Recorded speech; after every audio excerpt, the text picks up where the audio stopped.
Major আপনার সাদ্দিক গুনে গুনে আমার থেকে 12 বছরের বড়। তোমরা ওই বয়স্ক লোকটার সাথে আমার বিয়ে দাও কি করে? হুম হুম। মেয়ের মুখে এমন কথা শুনে রান্নাঘর হতে দৌড়ে আসে অর্পিতা বেগম, সাথে সাথে বলে ওঠে। অন্তরা, তুই কি পাগল হয়েছিস? আস্তে কথা বল। কেন? আসতে বলার কি আছে? ওনারা পাশের রুমে আছে, তাড়াতাড়ি শাড়িটা পরে ফেল। আর একটা কথাও বলবি না তুই। অন্তরা এবার বেশ বিরক্ত হয়। মাত্র কোচিং থেকে এসেছে, এখন এইসব? তার মা এই ছেলের কথা অনেক দিন যাবৎ বলেছে তাকে, তবে সে তোয়াক্কা করেনি। তবে সত্যি সত্যি যে বাড়ি অবধি নিয়ে আসবে কে জানতো। মা, আর 2 মাস পর আমার অ্যাডমিশন, আর এখন বিয়ের কথা তোলো কিভাবে তুমি? কেন, সমস্যা কোথায়? আমাদের এই সাত কপালের ভাগ্য, এত বড় এক অফিসারের বিয়ের প্রস্তাব নিয়ে এসেছে তোর কাকি। অন্তরা ভুরু কুঁচকে মায়ের দিকে তাকিয়ে থাকে। যেই কাকি একটা ভালো থ্রি পিস পেলে আগে নিজের মেয়েকে পরিয়ে তারপর অন্তরাকে দেখতে দেয়, সে কিভাবে এত ভালো ছেলে পেয়ে নিজের ভাজিটির বউয়া মেয়ের জায়গায় তাকে বিয়ে দিয়ে দিচ্ছে। অন্তরা ছোট মাথায় তার ষষ্ঠ ইন্দ্রিয় তাকে নাড়া দিচ্ছে, বারবার বলছে। অন্তরা বেবি, কুছ তো গড়বড় হ্যায়। শোন, ছেলের বাবা বলেছে মেয়ে পছন্দ হলে 1 সপ্তাহের মধ্যেই বউ করে নিয়ে যাবে। ছেলের হাতে বেশি ছুটি নেই। কি? তবে সোনার গয়না কোনো কিছুই কমতি হবে না। রাজি হয়ে যা মা আমার। তোর কাকার ওপর পড়ে পড়েই তো খাচ্ছি। এবার যদি একটু দায় সারতে পারি। ছেলেটা খুব ভালো। অন্তরার বেশ খারাপ লাগে কথাটা শুনে। সত্যি কথা হয়তো এই জন্যই এত দিতে হয়। আর বাবার চাকরি নেই আজ 3 বছর যাবৎ, তাই পড়ে পড়ে খেতে হয়েছে চাচার উপর। যৌথ পরিবার, চাচা অন্তরাকে নিজের মেয়ের মতো ভালোবাসলেও কাকি কখনো তা মানতে পারেনি। হয়তো তার মন একটু জয় করতেই বিয়ে নিয়ে মায়ের এত তাড়াহুড়ো। বাবাও হয়তো ভিতরে তাদের সাথে বসে গল্প করছে। অন্তরা বুঝে এখন তার তর্ক করে লাভ নেই। সেও শাড়ি পরে মায়ের সাথে ভিতরে চলে যায়। বিসমিল্লাহির রহমানির রাহিম। এত জোরে বলল যে সবাই হাঁ করে তাকিয়ে আছে। বকা বনে চলে গেছে অন্তরা। এটা কি করলো ও? সারা জীবন ফেসবুকে এমন মজার ঘটনা শুনে কত হাসতো সবার উপর, আজ নিজেরই এই ভুল করে বসলো। অতি আবেগে সালামের জায়গায় বিসমিল্লা। আজ মায়ের খুন্তির বাড়ি একটাও নিচে পড়বে না। না মানে, আসসালামু আলাইকুম। উপস্থিত সবাই অট্টহাসিতে ফেটে পড়ে। লজ্জায় নাক কেটে যাচ্ছে অন্তরার। অন্তরার বাবা মাও বেশ বিব্রতিকর পরিস্থিতিতে পড়ে গিয়েছে। অন্তরার মা বলে উঠল। আসলে প্রথমবার তো একটু ঘাবড়ে গেছে। না, সমস্যা নেই, ছোট মানুষ। ওকে এদিকে এনে বসান। পাত্রের বাবা আরিফুল ইসলাম কথাটি বলে ওঠেন। তিনি রিটায়ার্ড আর্মি অফিসার। ছেলের জন্য অন্তরাকে আগে থেকেই পছন্দ ছিল তার। একদিন মার্কেটের সামনে দাঁড়িয়ে নিজের গাড়ির জন্য অপেক্ষা করছিলেন সে। তখনই অন্তরাকে দেখে রাস্তার কিছু পথ শিশুকে খাবার কিনে দিতে। তখনই ঠিক করে ফেলে এই মিষ্টি মেয়েটাকে বাড়ির বউ করবেন। অবশ্য ঠিকানা বের করে এই অবধি আসতে খুব ঝামেলাও হয়েছে, সে আরেক ব্যাপার। ওকে দাঁড় করিয়ে রেখেছেন কেন আন্টি? বসতে বলুন। আপনার পাশে বসার সুন্দর মেয়েটা বলে উঠল। পরে নানান জিজ্ঞাসাবাদে বোঝা গেল মেয়েটির নাম রোদেলা, আপনানের বড় বোন। দুই পরিবারের নানান বিষয়ে কথা বলতে থাকলো। এই পুরো সময়ে অন্তরে একবারও চোখ তুলে তাকায়নি, দেখেনি পাত্রর দিকে। শেষে সবার সবকিছু পছন্দ হলে আপনানের বাবা বলে ওঠেন। তো এবার ছেলে মেয়েকে আলাদা কথা বলতে দেওয়া উচিত একটু। অন্তরের মা না করতে যাবে, তখনই অন্তরের বাবা ইশারায় তা করতে মানা করেন। তার বিশ্বাস রাগের মাথায় মেয়ে এমন কিছু করবে না যাতে তার মান সম্মানহীন হয়। অন্তরাকে তার মা বলে। যা, আপনার বাবাকে নিয়ে ছাদ থেকে ঘুরে আয়। অন্তরা উঠে তাই করলো। অন্তরাদের বাড়ির ছাদে তেমন রোদ পড়ে না। বাড়ির ছাদে বড় বড় ফলের গাছ লাগিয়েছে তার মা। অন্তরাও শখ করে ছোট ছোট ফুল গাছ দিয়ে ভরে ফেলেছে ছাদটা। দূর থেকেও সবার তাদের বাড়ির ছাদটা চোখে পড়বে। নীরবতা ভেঙে আফনান বলে ওঠে। বিয়েটা আমার পক্ষে করা সম্ভব নয়, আপনি বিয়েটা ভেঙে দিন। এই প্রথম পাত্রের কণ্ঠ শুনে তার চেহারার দিকে তাকালো অন্তরা, সাথে সাথেই থমকে যায়। লম্বা চওড়া সুঠম দেহের এক পুরুষের সাথে তার বিয়ে। পুরুষ মানুষে এত সুন্দর হয় নাকি?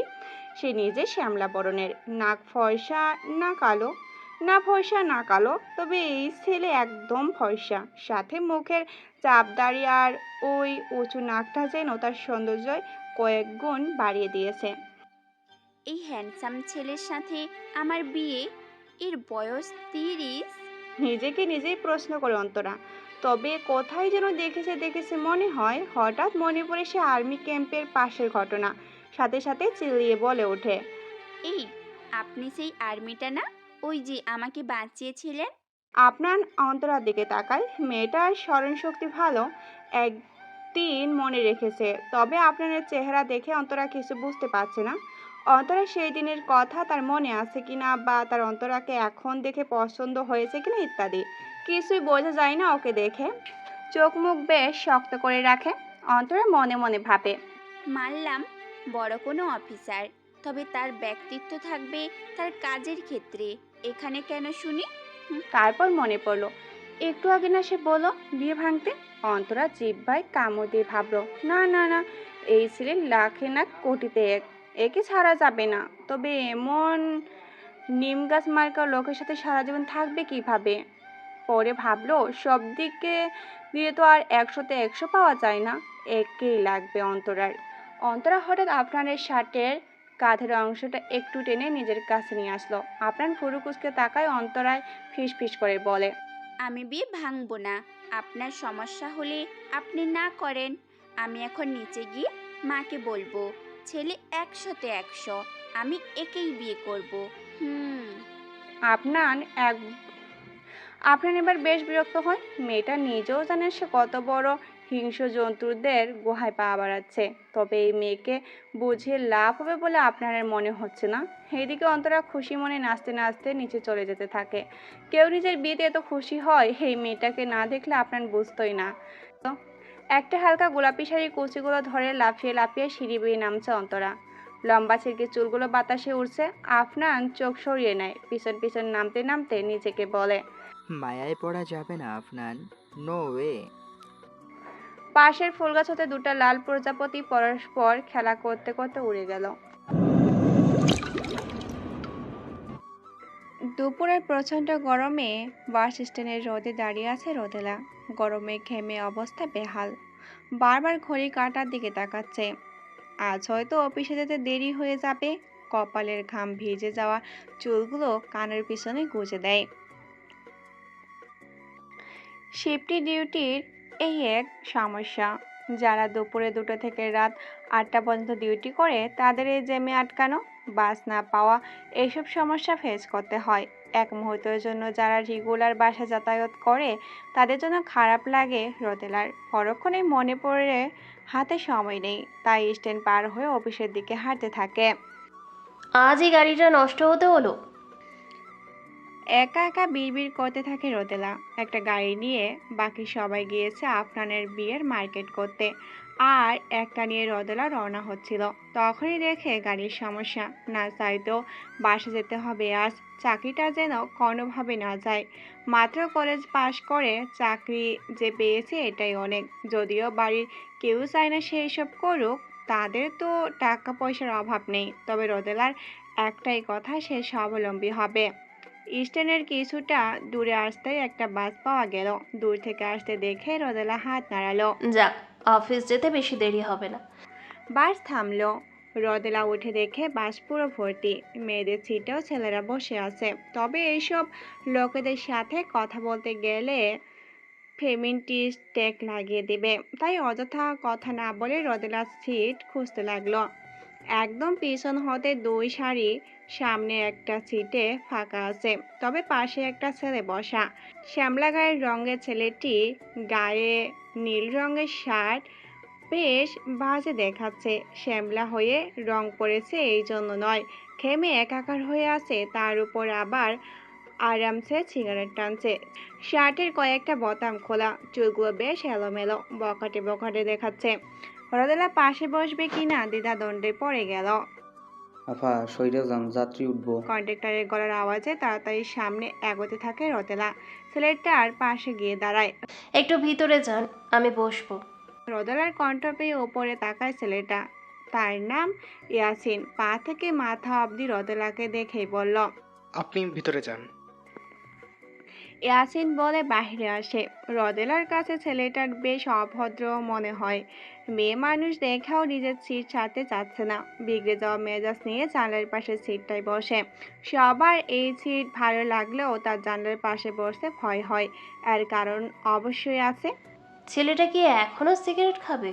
মনে মনে ভাবতে থাকলো রোদেলা। দেখে যেমন বকাটে মনে হয়, ফেতে বললে না জানি বাসার ঝাঁকুনির সুযোগে গায়ে হাত দিয়ে বসে। এইসব ছেলেদের বিশ্বাস নেই। মুখে একটা বাজে রিয়াকশন দিয়ে বসে থাকে সে।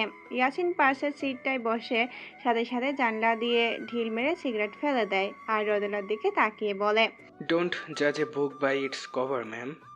রোদেলা বেশ অবাক চোখে ইয়াসিনের দিকে তাকায়। ছেলেটা মাইন্ড রিডার নাকি, মনের কথা পড়তে পারে?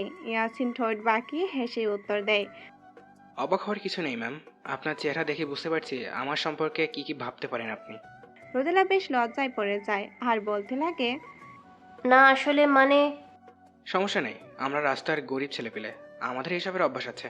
রোদেলা কপাল কুঁচকে প্রশ্ন করে। মানে ইয়াসিন হেসে উত্তর দেয়, মানে আমরা তো গরিব ঘরের যেমন তেমন ছেলে মেয়ে, পোশাক আশাকও তেমন দামি না, গায়ের রং কালো, আমাদের পাশে বসতে আপনাদের মতো ভালো ঘরের মেয়েদের একটু সমস্যা হবেই। আপনি যা ভাবতেছেন আসলে তা না। সেটাই ম্যাম, সেটাই। আপনি যে সামনে দাঁড়িয়ে আমার দিকে তাকিয়ে ভাবছিলেন তা আমি দেখেছি। ধরুন আমার জায়গায় একটা ফর্সা সুদর্শন ছেলে খুব পরিপাটি হয়ে দামি শার্ট পরে বসে আছে, আপনার কিন্তু পাশে বসতে তেমন সমস্যা হতো না। তখন সিগারেট খেতে দেখলে বা সিট ছেড়ে উঠে নাও চাওয়াতেও তেমন খারাপ ভাবতেন না। এটা আসলে হিউম্যান সাইকোলজির একটা ব্যাপার, আপনার দোষ নেই। রোদেলা চুপ হয়ে থাকে। আসলে কি ছেলেটার কথা সঠিক? হয়তো শিখেই বলেছে। আজকাল সবার খুব সহজে মানুষের পোশাক আর বাহ্যিক সৌন্দর্য দেখে সে খারাপ না ভালো তার সিদ্ধান্ত নিয়ে নেয়। রোদেলাও হয়তো তেমন কিছুই করেছে। সে নিজেই কৃতকর্মে লজ্জা পেয়ে গেছে। সরি। সরি বলার কিছু নেই ম্যাম, আমি আপনাকে ভিতরে সিটে বসতে বলছি কারণ একটু পর বাসে ভিড় বাড়বে, তখন দাঁড়িয়ে থাকার অজুহাতে অনেকে হয়তো আপনাকে স্পর্শ করতো, সেটা মনে হয় ঠিক হতো না, এই জন্য। জি ধন্যবাদ। আর বারবার ম্যাম ম্যাম ডাকার প্রয়োজন নেই। আমার নাম রোদেলা। রুলস ওয়ান ফর গার্লস, 2 মিনিটের কথাতেই কাউকে ভালো মনে হলেই নিজের পরিচয় বলতে নেই। রোদেলা আর কিছু বলে না, অন্যদিকে ফিরে বাহিরে দেখতে থাকে। ছেলেটার কথায় তাকে বেশ শিক্ষিত, ভালো পরিবারেরই মনে হলো। রোদেলা ভাবে, কি অল্প কথায় রোদেলাকে বাজিমাত করে ফেললো ছেলেটা। ইন্টেলিজেন্ট। তবে সাথে সাথে খেয়াল হলো ছেলেটা তাকে ম্যাম ডাকার কারণও আছে। ছেলেটার বয়স 27 কি 28 হবে। তার থেকে প্রায় 5 বছরের ছোট। আর তার বয়স। বাসের জানলার কাছে নিজের প্রতিবিম্ব দেখে একটা তাচ্ছিল্য হাসি হাসল রোদেলা। যতই স্মার্টভাবে চলাফেরা করুক, চেহারার হালকা ভাঁজ, চোখের নিচেই কালো দাগ, সব কিছুই যেন তার 32 বছর বয়সের সাক্ষ্য দিচ্ছে। কথাই আছে, মেয়েরা কুড়িতেই বুড়ি। সে হিসাব করতে গেলে তার এখন অনেক বয়স। এখন হয়তো স্বামী সন্তান নিয়ে তার ঘর করার কথা ছিল, অথচ সে কি করছে? একটা দীর্ঘশ্বাস ফেলে সিটে হেলান দিয়ে চোখ বন্ধ করে রোদেলা নিজের জীবনে ঘটে যাওয়া সব কিছু হিসাব মেলাতে থাকে। সবটা এমন না হলেও পারত। এইদিকে ইয়াসিন ফোন স্ক্রল করতে করতে চোখটা বাঁকা করে রোদেলার দিকে তাকায়। মেয়েটা যথেষ্ট স্মার্ট ও শালীন, তবে বয়সটা ঠিক ধরা যাচ্ছে না। তার সমবয়সী হতে পারে বা কিছুটা সিনিয়র। 20 বছরের যুবতী তো আর নয়। পর মুহূর্তেই ভাবে, হু কেয়ার্স। নিজের কাজে আবার মগ্ন হয়ে পড়ে সে। এদিকে শপিং মলে এসেছে আপনারের পুরো পরিবার। তার বাবা, ফুফা, ফুফাতো ভাই সায়েম আর এক চাচাতো বোন দিয়া। অ্যাডজাস্ট ফ্যামিলি ওদের। সবাই এক বাড়িতেই থাকে। ফুপা মারা যাওয়ার পর ফুপিও ওদের সাথেই থাকে। এখন সবার উদ্দেশ্য বিয়ের মার্কেট। অন্তরাকেও সাথে নিয়ে এসেছে। তার পিছনেও তো একটা ব্যাপার আছে। সাথে তার কাকাতো বোনও এসেছে, ফারিয়া নাম। খুব গায়ে পড়ার স্বভাবের, এই জন্য আপনার মুখ আরও গমরা করে আছে। ভাবতেই অবাক লাগে, তার একটা ট্রেড শুনে বড় বড় সন্ত্রাসীদের অবস্থা খারাপ হয়ে যায়। তার পুরো আর্মি ক্যাম্পে যথেষ্ট সুনাম আছে, সবাই তাকে কত সম্মান করে, অথচ বিয়ের ব্যাপারে তার হাত পা বাঁধা। না চাইতেও এইসব শপিংয়ের ঝামেলায় পড়তে হচ্ছে। ওইদিকে কিছুদিন পর কত গুরুত্বপূর্ণ মিশনে তার যেতে হবে, সেই সব নিয়ে আরেক চিন্তা। উফ, সে আর পাচ্ছে না। সবাই যখন সব কাপড় দেখতে ব্যস্ত, সে এসব ঝামেলা থেকে বাঁচতে কিছুটা দূরে গিয়ে দাঁড়ায়, অন্যদিকে তাকিয়ে কিছু একটা ভাবতে থাকে। হঠাৎ মনে হয় পিছনে কেউ আছে তার, তাই তখনই শুনতে পায় সে বিখ্যাত লাইনটি। এ কি রন, বাজে বাজে ঘন ঘন, ঝন রন রন, রন ঝন ঝন। তাকে দেখে অন্তরা সব কয়টা দাঁত বের করে দাঁড়িয়ে আছে। আপনার বিরক্ত মাখা মুখ নিয়েই বলে, এখানে কি? সে কি দমকি দমকি ধমকি ধমকি দামা দ্রিমি দ্রিমি গুমকি গুমকি। কি সব বলছো? কবিতা। ভাবলাম একা বোর হচ্ছেন, তাই আবৃত্তি শোনাতে আসলাম। ফর গড সেক, যাও প্লিজ। কেউ দেখলে ইতস্তত ফিল হবে। আর কবিতা শুনতে চাচ্ছি না, যাও। ওঠে চোটে চোটে ছোটে লোটে ফোটে। আপনার হঠাৎ অন্তরার মুখে এক হাত দিয়ে চেপে ধরে।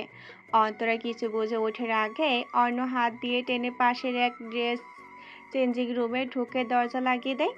জায়গাটা খুব ছোট, অল্প সময়ে এত কিছু হওয়ায় অন্তরা কিছুটা স্থির হয়ে গিয়েছে। আপনারও ওর সামনে এগোতে থাকে। অন্তরা অবুঝের মতো মুখ করে পিছাতে পিছাতে একদম দেয়ালের আয়নায় গিয়ে থাকে। আপনার এক হাত দিয়ে ওর পকেটে রেখে অন্য হাত আয়নার উপরে রাখে। অনেকটা চোখে পড়ে অন্তরার উপর। ভয়ে চোখ মুখ বন্ধ করে ফেলে অন্তরা। আপনার মোটেও এমন ছেলে না, ভদ্র দায়িত্ববান একজন পুরুষ। কি করতে চলেছে ও? জেনে বুঝে বিষদশা পালতে চাইছে মেয়ে। ছবল খেয়ে টিকতে পারবে তো? অন্তরা কাঁপা কাঁপা কণ্ঠেই বলে, মানে? I can be the most dangerous human you have ever seen. আপনার এই কথা শুনে চোখ মেলে তাকায় অন্তরা। কি বুঝাতে চেয়েছে উনি? আপনার পকেট থেকে একটা হাত বের করে অন্তরার বাম গালের উপর আলতো করে ছোঁয়ায়, বৃদ্ধা গালের উপর আলতো করে ছোঁয়ায়। বৃদ্ধা আঙ্গুলটা ঠোঁটের উপর রেখে কিছুটা নাড়তে থাকে। এই স্পর্শে অন্তরার ঠোঁটগুলো বারবার কেঁপে উঠছে। অন্তরার কি হলো কে জানে, হঠাৎ টুকরে কেঁদে উঠল। আপনার এক ছটকায় ওর থেকে একদম দূরে সরে যায়। সে চেয়েছিল মেয়েটা ভয় পাক, ওকে খারাপ ভেবে বিয়ে ভেঙে দিক, এতেই ওর মঙ্গল। তবে এতটা ভয় পেয়ে কেঁদে উঠবে তা ভাবেনি। তবে আপনার কিছু বলার আগে অন্তরা বলে ওঠে, wow, I love dark romance. আপনি চাইলে আমাকে ছুরি দিয়ে কেটেও ফেলতে পারেন, আমি কিচ্ছু মনে করব না। আপনার ওর কথা শুনে ভোকা বনে চলে যায়। কি করতে চাইলো? আর হলোটা কি? মেয়েটা কি পাগল? পুরো পরিকল্পনা ফেস্তে যেতে দেখে রাগে দরজা খুলে বেরিয়ে যেতে নিলেই দেখে তার ফুফাতো ভাই সাইম দাঁড়িয়ে। এই ছেলে যে পাজি, না জানি এখন কি বলে। এইদিকে সাইম উঁকি মেরে দেখে ভিতরে অন্তরাও আছে। বড় বড় চোখ করে আপনার দিকে তাকায়। আপনার বীরত্ব মাখা মুখ নিয়েই বলে, কি? ডিস্টার্ব করলাম মনে হয়। তুই যা ভাবছিস তেমন কিছু না। হাই হাই গো, আমাগো এই বড় গোমরা মুখ ভাইরে আমরা করলা ভাবছিলাম, এ দেখি মিষ্টি কুমড়ো আমাগো থেকে 2 ধাপ আগায়া আছে। বেশি বকছিস কিন্তু। সায়েম কিছু না বলে একটা ফোঁ দৌড় লাগায়। আপনারও এবার অন্তরার দিকে তাকিয়ে সায়মের পিছে দাঁড়িয়ে তাড়াতাড়ি যেতে থাকে। না জানি এই ছেলে সবার সামনে কিছু না বলে বসে।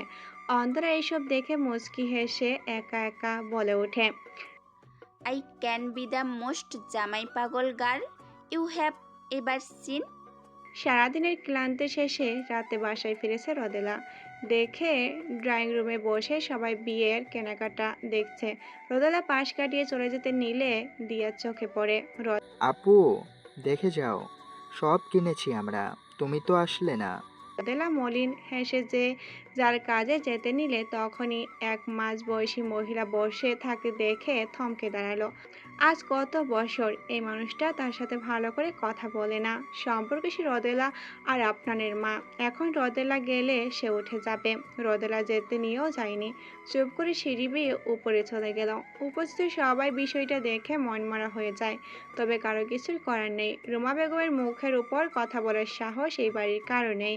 তাকে এত বুঝিয়েও মা মেয়ের সম্পর্ক ঠিক করা যায়নি।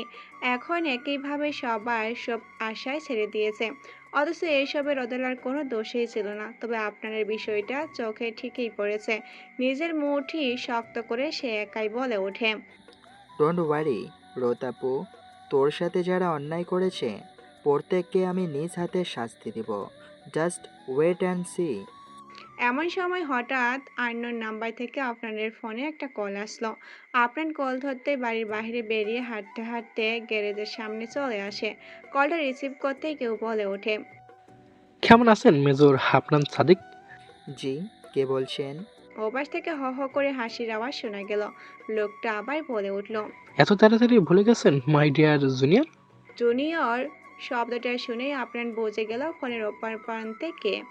রাগে তার মুখ চেয়াল সব শক্ত হয়ে উঠল। ফর্সা ঘাড়ের প্রতিটা রাগ যেন দেখা যাচ্ছে। সে জোরে জোরে নিঃশ্বাস নিয়ে নিজেকে শান্ত করার চেষ্টা করছে। কি হলো মিস্টার দেশপ্রেমিক? খুব পুরনো স্মৃতি তাড়া করছে মনে হয়। চুপ, জানোয়ারের বাচ্চা। তোর মতো কুত্তার বাচ্চারা দেশ ও দেশের শত্রু। এই দেশের মাটিতে বড় হয়ে তোরা এই দেশেরই ক্ষতি করিস, এ দেশের বোনদের ইজ্জত নিস, আর দেশের মাঝে মাদক ছড়াস। ইয়া, হাফনান, তোর রাগ যে এখনো তোর বাচ্চাকালের মতোই আছে। শুনলাম বিয়ে করতে যাচ্ছিস, একটু সাবধানে রাখিস তোর বউকে বিয়ের পর, না জানি তোর বোনের মতো। চুপ, একদম চুপ। আর একটা কথা বললে আমি এক্ষুনি তোর আড্ডাখানায় এসে তোকে জানে মেরে মাটিতে পুঁতে ফেলবো। আমাকে আর কত হাসবি বলতো? পুরনো সব ভুলে গেলি নাকি? তুই ছোট থেকেই একটু বেশি দেশের প্রতি টান দেখাস, যার ফল তোর বউ। রিদওয়ান, আর একটা কথা বললে তোর জিভ আমি ছিঁড়ে ফেলবো। রিদওয়ান হাসতে হাসতে কল কেটে দিল। আপনার নিজের রাগকে কন্ট্রোল করতে না পেরে গাড়ির কাছের উপর সজোরে একটা ঘুষি মারে। কাঁচ ভেঙে হাতের নানান জায়গায় ঢুকে যায়। টপ টপ করে রক্তের ফোঁটা বেরিয়ে পড়তে থাকে। কোনোভাবে নিজেকে সামলে সবার চোখ ফাঁকি দিয়ে দোতলায় নিজের রুমে চলে যায়। ফোনের গ্যালারি থেকে একজনের ছবি বের করে বলতে থাকে, বলেছিলাম মেয়ের থেকে দূরে থাকতে, থাকলে না তো প্রেমের দহনে নিজেও পড়বে, আমাকেও পুড়িয়ে ছাই করে দিবে। আপনার ভাবতে লাগলো খুব দ্রুত মিশনটার প্রস্তুতি নিয়ে তা সফল করতে হবে। ল্যাপটপ হাতে নিয়ে দ্রুত হেড অফিসে একটা মেল পাঠালো। সে তার ছুটি আরও 2 দিন কমিয়ে ফেলতে চাচ্ছে। বিয়ের পরের দিনে সে আর্মি ক্যাম্পে ব্যাক করবে। আর যে হাতে উপায় নেই, ওখান থেকে লোক দিয়ে নজর রাখতে হবে বাড়ির সবার উপর। উফ, একসাথে এতজনের জীবন সামলাতে গিয়ে হিমশিম খেতে হচ্ছে আপনাকে। অজু করে নামাজের পাটি বিছিয়ে বসে পড়ে রবের কাছে দুর্বলতা প্রকাশ করাই যায়। দুহাত ও আল্লাহর পানে মেলে চাইতে লাগলো সবকিছু যেন তার মনোবল আরো শক্ত হয়। পাপীদের প্রাপ্য শাস্তিটুকু যেন সে দিতে পারে।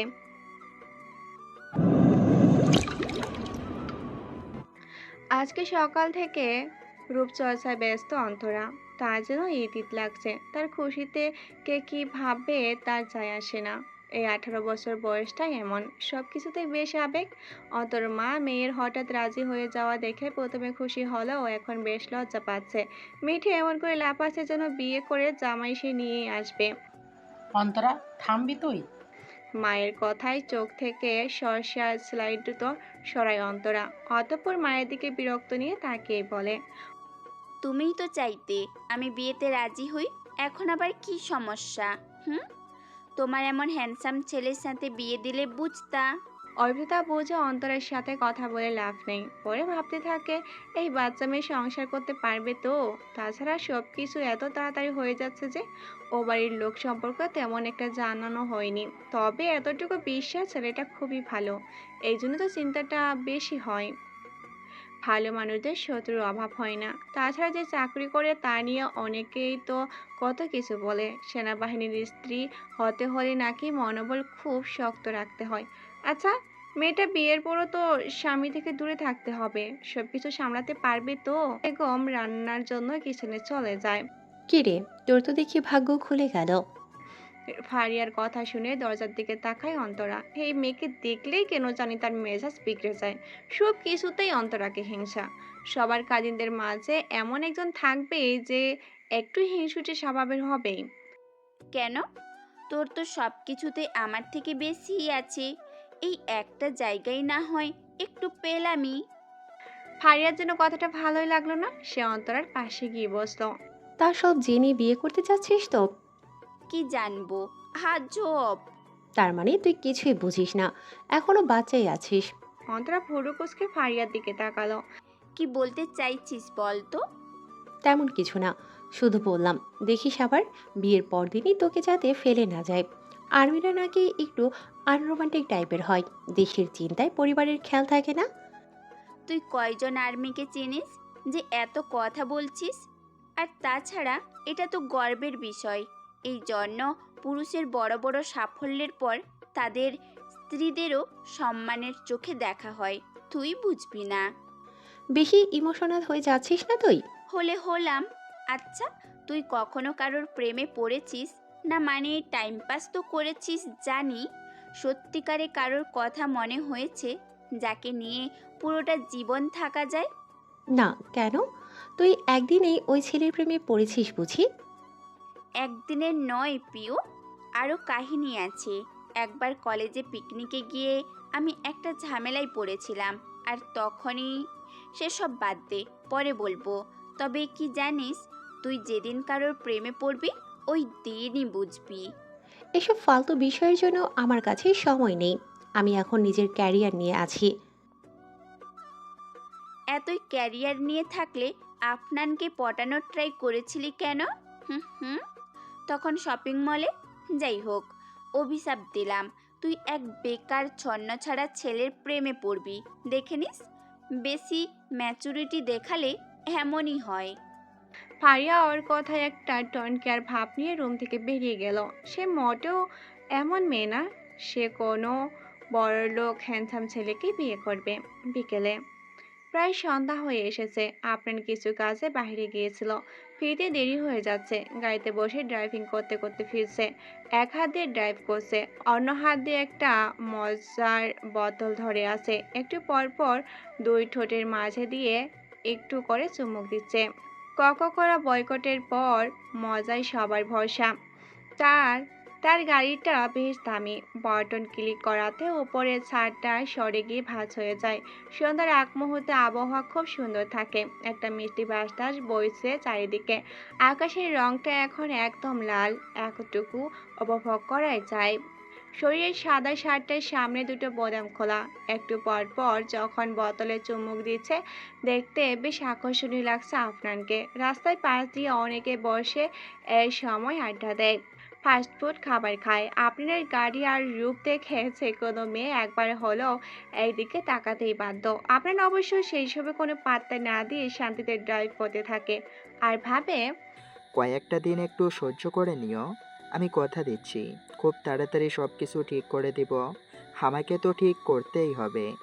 এইদিকে আফনানের বাড়িতে ছোট্ট করে গায়ে হলুদ অনুষ্ঠিত করা হয়। একটু আগে ও বাড়িতে তত্ত্ব পাঠানো হয়েছে। সবাই হলুদের অনুষ্ঠানে খুব ব্যস্ত, তবে একজনের মুখে কোনো হাসি নেই। সে হলো চারু। সম্পর্কে সে সায়েমের আপন বোন। তার বিয়ে হয়েছে, একটা ছোট মেয়েও আছে। তার স্বামী প্রবাসী হওয়ায় এ বাড়িতে সে আছে। তবে বাড়ির এত সব অনুষ্ঠান তার একদমই ভালো লাগছে না। নিজের কাজিন আফরানের জন্য তার মনে লুকিয়ে থাকা অনুভূতিকে অনেকদিন যাবৎ সে ধামাচাপা দিয়ে রেখেছে। তার স্বামী নির্গত ভালো মানুষ ছিলেন বলে এতটা ইগনোর করার পরও দিনের পর দিন সংসার করে গিয়েছে। শেষ আর অবহেলা সইতে না পেরে নিজের গর্ভবতী স্ত্রীকে রেখে দেশের বাইরে পাড়ি জমান তিনি। তাতে চারু কিছু যায় আসে না। এই বাচ্চাটাও তার কাছে একটা পিস্টেক। নিজের সন্তানকেও তেমন একটা ভালোবাসে না সে। কখনো কখনো সাহিত্যর কথাও সত্য হয়, সব মায়েরা মমতাময়ী হয় না। তবে এসব কিছুই এই বাড়িতে কেউ জানে না। দিয়ার শুধু মাঝে মাঝে একটু সন্দেহ হয়, তবে চারু মনের অনুভূতি কাউকে বুঝতে দেয়নি। শুধু দূর থেকে ভালোবেসে গিয়েছে আপনানকে। সে জানে এটা পাপ, তবে মন কি তা শোনে? এখন আপনানের বিয়ে তার কাছে কাটা ঘাতে লবণের ছিটার মতো লাগছে। সবাই কাজিনরা মিলে গান নাচ করছে, মাইকে একের পর এক গান বেজেই চলছে। যেভাবেই হোক অনুষ্ঠানটা শেষ হলো। পরের দিন বিয়ের প্রস্তুতি। এই শোনো না, প্রতিদিন ভালোবাসার নতুন নতুন গল্প পেতে ও শুনতে চাইলে আমাদের আলোর ডায়েরি চ্যানেলটি সাবস্ক্রাইব করে পাশে থাকা বেল আইকনটি বাজিয়ে দিও, কেমন? ফুলের ঘ্রাণে মম করছে পুরো রুমটা। খাটের উপর লাল সাদা ফুলের পাপড়ি দিয়ে খুব সুন্দর করে সাজানো। রুমের লাইট অফ, তবে তাতে কি ছোট ছোট মোমবাতি চারিদিকে ছড়িয়ে ছিটিয়ে আছে। তার আলোয় যেন আরো বেশ আবেদনময়ী লাগছে খাটে বসা তরুণী মেয়েটাকে। অন্তরা চুপি সারে উঠে গিয়ে লাগেজ থেকে ফোনটা বের করে কি সুন্দর করে সাজিয়েছে আফরানের কাজিনটা এই রুম। আফরান আসছে না কেন? কত ছবি তোলা বাকি, বিয়েটা চোখের পলকে কত তাড়াতাড়ি হয়ে গেল, তাই না? দুপুরে 3 কবুল বলে আজীবনের জন্য এই লোকটার হয়ে গিয়েছে সে। আজ বিকেলে এই বাড়িতে এসেছে অন্তরা। প্রথমে ভেবেছিল সবাই না জানি কেমন হয়, হিন্দি সিরিয়ালের মতো কোনো কুটনি শাশুড়ি না জানি কপালে আসে। তবে সবাই এত ভালো হবে সেটা কল্পনার অনেকটা বাহিরে ছিল।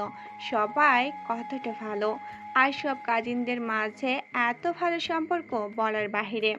তবে সবচেয়ে ভালো হলো শাশুড় মশাই, তিনি কত বড় একটা সিক্রেট গোপন রেখেছে। অন্তরা সকালে জানতে পেরেছে সবটা। প্রথমে তার চাচি নিজের মেয়েকেই জোর করে নিতে বলেছিল আরিফুল ইসলামকে, তবে তিনি তার কথায় অনড় ছিলেন। টাকা লেনদেনের ব্যাপারও ছিল। ভাগ্যিস এইসব কথা কেউ জানেনি, এমনকি সাথেও বাড়ি থেকে ফারিয়াকে আসতে দেখেও কিছু মনে করেনি। এমন সময় দরজার আওয়াজ আসে, বাহিরে চেঁচামেচি হচ্ছে, সবাই আফনানকে আটকে রেখেছে টাকার জন্য। অন্তরা একটু নড়ে সরে বসে। ভাই 20,000 দিবা কিনা কও, নয়তো তোমার বউয়ের সাথে ঘুমানো হইব না আজ। সায়েমের কথার সাথে সবাই সহমত। দিয়া তো হাতে পার্টি স্প্রে নিয়ে দাঁড়িয়ে আছে। টাকা দিতে দেরি হলে প্রতি 10 মিনিটে একবার করে মুখে দেওয়া হবে। আপনার আবার এইসব পার্টি ঝামেলা একদমই ভালো লাগে না।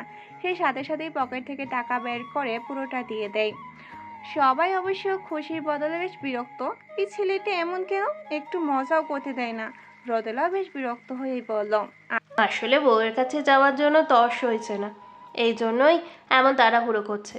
চল তো সবাই, ওকে যেতে দে। আপু, তুমিও এদের মতো কী সব বলছো?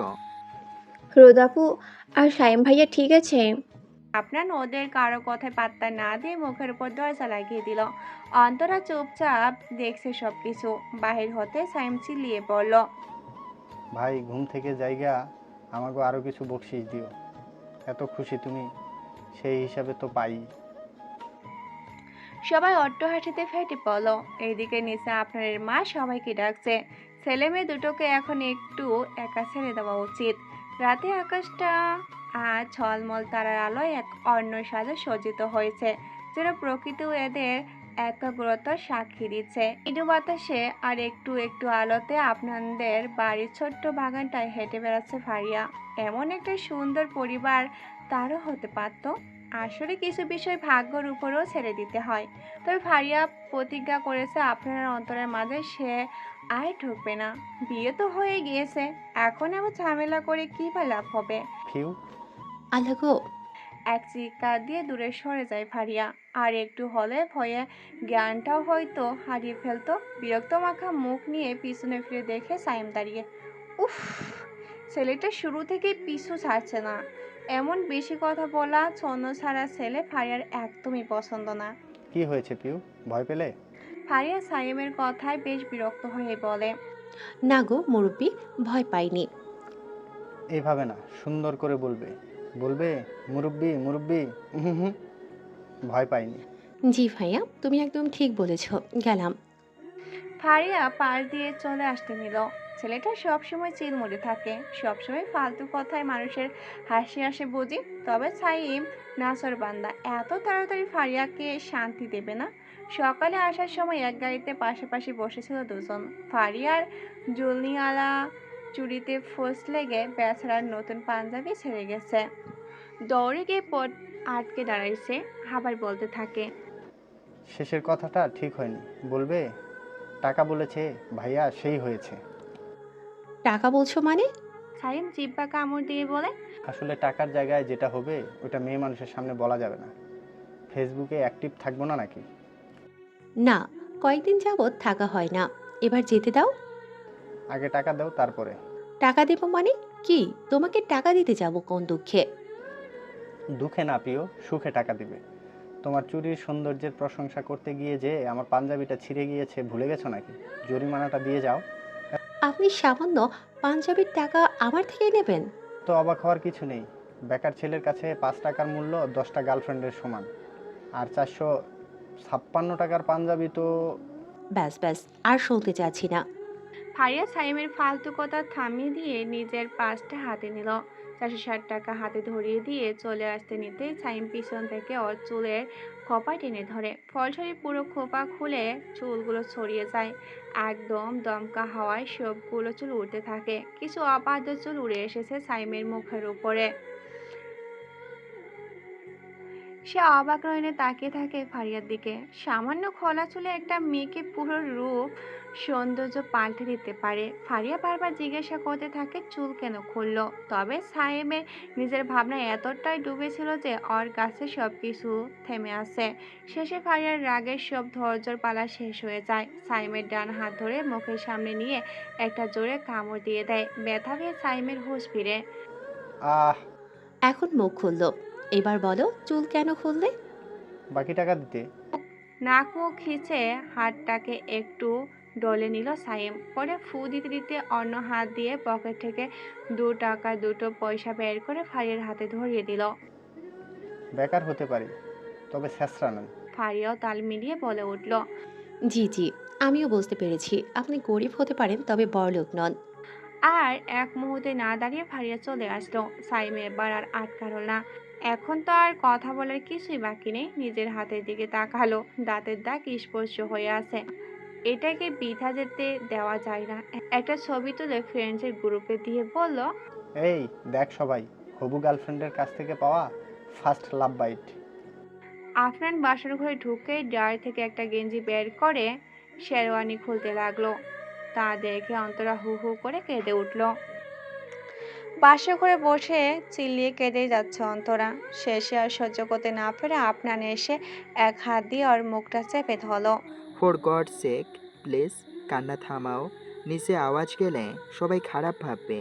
অন্তরা আপনার হাত ছিটকে ছড়িয়ে দিয়ে ফোপাতে ফোপাতে বলো, ভাবলে ভাবুক, আমার মনের আশা পূরণ না করলে আমি এভাবেই চিল্লাবো। আচ্ছা বলো কি সমস্যা, আমি দেখছি। আপনি শেরওয়ানি কেন খুললেন? তো কি তোমার শাড়ি খুলবো? খুলি। নিজের বলা কথায় নিজে লজ্জা পেয়ে যায় আপনার। না জানি মেয়েটা এখন কত জোরে চিৎকার দিবে। তবে অন্তরা হয়তো কান্নার তালে কথাটা ভালো করে শুনেনি। সে নিজের ফোন বের করে আপনার হাতে ধরিয়ে দিল আর মুখ ফুলিয়ে বলল, জানেন, সব মেয়েদের শখ থাকে বাসর ঘরে ফুলের মাঝে বসে সুন্দর সুন্দর ছবি তোলার, জামাইকে নিয়ে কাপল পিক তোলার। কিন্তু আপনি ছবি না তুলে জামা পাল্টে ফেলছিলেন। হুম তুমি এই জন্য এভাবে মরা কান্না করছিলে? হুম তা নয় তো কি? দূর, আমি আরো ভাবলাম ভয় পাচ্ছ। ভয় কেন পাবো? অন্তরা বোকা প্রশ্ন কোনো উত্তর নেই আপনার কাছে। মেয়েটা আসলে চিল্লায় বেশি বোঝে কম। সেসব মেয়েরা খুব চঞ্চল, ওরা আসলেই বোঝে না। চুপচাপ প্রকৃতির মেয়েরা সেই তুলনায় অনেক চতুর হয়। কথায় আছে না, খালি কলস বাজে বেশি। আপনার অন্তরের হাত থেকে ফোনটা নিয়ে নেয়। শুরু করো। কি শুরু করব? আরে বোকা, পোজ নিতে বলছি, আমি বিভিন্ন অ্যাঙ্গেলে তুলে দিচ্ছি। অন্তরা তাড়াতাড়ি চোখের জল মুছে মাথায় ওড়না আর শাড়িটা ঠিক করে নেয়। আর সব ছবি আইডিতে ছাড়তে হবে। সে নানান স্টাইলে খাটের ফুলগুলো নিয়ে ছবি তুলতে লাগলো।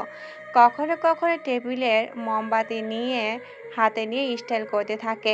আফনানও খুব মনোযোগ দিয়ে ফটোগ্রাফদের মতো করে ছবি তুলে দিচ্ছে। আর মনে মনে ভাবছে, হে মাবুদ, মেজর আশিকের মতো প্রতিটা বিবাহিত পুরুষকে ধৈর্যের জন্য পুরস্কৃত করা উচিত। এই দিন দেখার জন্য আর্মির ট্রেনিং নিয়েছিলাম, পরে ভাবলো এটা হোমওয়ার্ক। দেখি দেখি, তাড়াতাড়ি দেন তো, ছবি কেমনে উঠছে। অন্তরা লাফিয়ে ঘাট থেকে নেমে আপনাদের কাছে গেল। ফোনটা ছু মেরে নিয়ে ছবিগুলো দেখলো। ওয়াও! জানেন, আমার বান্ধবীদের বয়ফ্রেন্ড যখন ওদের ছবি তুলে দিত তখন ভাবতাম কবে আমার পার্সোনাল ফটোগ্রাফার হবে। প্রতিটা মেয়েরই একজন পার্সোনাল ফটোগ্রাফার থাকা লাগে, তাই না?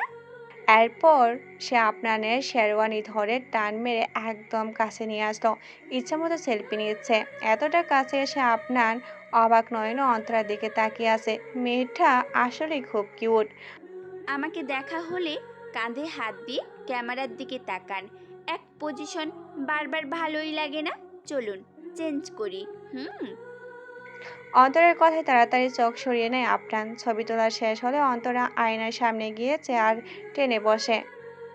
একটু হেল্প করুন তো, আমার মাথায় হাজার হাজার ক্লিপ, জুয়েলারি এসব খুলতে পারছি না তো, পুরো মাথাটা ব্যথা করছে। আপনারও কাছে এসে এক এক করে সব খুলতে থাকে। মেয়েটার মাথাটা আসলেই ব্যথা হয়ে যাওয়ার কথা। চিকন চিকন কত ক্লিপ দিয়ে আটকানো। সব শেষ করে যেই না শাড়ির পিন খুলতে যাবে, অন্তরা হঠাৎ দাঁড়িয়ে যায়। কি হলো? বাকিটা আমি ওয়াশরুমে একাই করতে পারবো। কথাটা বলে ড্রয়ার থেকে একটা নর্মাল সুতির শাড়ি বের করে অন্তরা বাথরুমে চলে যায়। আপনার হেসে বলে, পাগল মেয়েটা। আপনার ফোনে একটা নোটিফিকেশন আসে। আওয়াজ পেয়ে চেক করতে তার মুখটা মলিন হয়ে যায়। কাল বিকেলের মধ্যে ফিরতে হবে। আপনার চুপ করে বিছনায় গিয়ে শুয়ে পড়ে। অন্তরা এসে আপনাকে দেখে ভাবে ঘুমাচ্ছে হয়তো, আর বিরক্ত না করে সেও পাশে চুপটি করে শুয়ে পড়ে। একটু পর ঘুমিয়েও যায়। আপনার পাশ ফিরে ওর ঘুমন্ত চেহারার দিকে তাকিয়ে থাকে। না জানি কতদিন এই চেহারা দেখা তৃষ্ণা নিয়ে থাকতে হয়। এদিকে ফারিয়া, চারু আর দিয়ার সাথে এক রুমে শুয়েছে। ছায়াম নিজের রুমে একা। ছায়াম বারবার ফারিয়ার কথা ভাবছে। মেয়েটা মুখে রাগী লোক নিয়ে যতটা খারাপ সেজে থাকে ততটাও খারাপ না। কিছু কিছু মেয়েরা থাকে মুখে মুখে হ্যাঁ মধু, অন্তরে বিষ। ফারিয়া তার উল্টোটা। ছায়ামের কি হলো কে জানে, পুরনো গিটারটা অনেক দিন পর হাতে নিল। আজ কেন জানি গান গাইতে ইচ্ছে করছে। তোমার আসার সময় হলে তুমি হাত ফসকে গেলে। তুমি যাওয়ার পায়তারা, আমি হয়ে যে দিশেহারা। তুমি অন্য গ্রহের চাঁদ, আমার একলা থাকার ছাদ। তুমি ফেরার সম্ভাবনা, অমাবস্যার জ্যোৎস্না। তোমার গোপন সবই হয়, আমার আপন মনে হয়। আমি ভোরের ঝরা পাতা, আমার মরার কিসের ভয়। রাত 2টো। রোদেলা বিছনায় কাতরাচ্ছে। সে কারোর সাথে ঘুমাবে না। রাতে প্রায় পেনিকেটা গাছে তার। ঘুমের ঘরে পুরনো স্মৃতিগুলো বারবার ভেসে উঠছে। একটা বড় লাইব্রেরি, 3-4টা ছেলে, দুজন হাত পা বেঁধে ফেলছে আর একজন নোংরা ভাষায় গালিগালাজ করছে। মারামারি? আরে ছেলেটাকে মেরে ফেলবে তো। এই থামো তোমরা প্লিজ। না।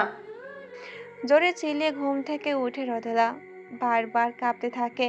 কপালে বিন্দু বিন্দু ঘাম জমে আছে। হঠাৎ নিঃশ্বাস নিতেও কষ্ট হচ্ছে। পাশে টি টেবিলের উপর চোখ রাখা এক গ্লাস পানি ঢেলে ঢক ঢক করে পান করে। কেঁদে কেঁদে উপরে তাকিয়ে বলে, আল্লাহ, এই যন্ত্রণা থেকে কি আমার আর মুক্তি নেই? আজ প্রায় 12টা বছর পরেও রোদেলা সুস্থ হয়নি। প্রতিদিন রাতে একবার তার ঘুম ভাঙে। কি ভয়ানক স্মৃতি তাড়া করে বেড়ায়, অথচ মেয়েটার কোনো দোষই নেই। হ্যাঁ, একটাই দোষ আসছে, ভালোবেসেছিল, সেটাই তার দোষ।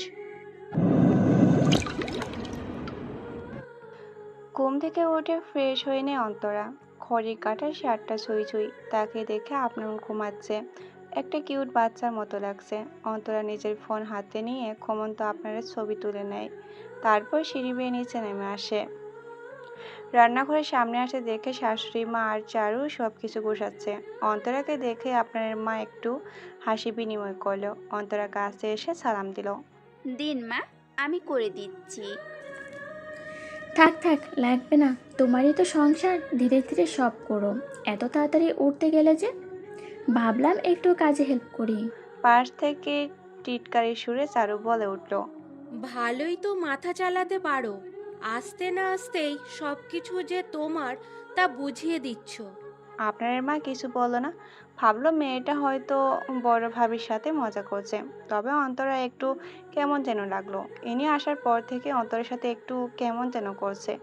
এমন সময় রান্নাঘরে রোদেলা আসলো। রোদেলাকে দেখতে আপনার মা সেখান থেকে চলে যায়। রোদেলার মুখটা আবার মলিন হয়ে ওঠে। বিষয়টা অন্তরের নজরে এলো। রোদেলাকে নিয়ে তার মনে অনেক প্রশ্ন।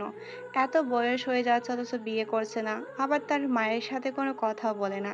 দিয়া অন্তরাকে কিছু একটা বলতে নিয়েও কাল রাতে সাজানোর সময় বলেনি। হয়তো নতুন বউ, সেই জন্য। হঠাৎ রোদেলার ফোনে একটা ফোন আসে।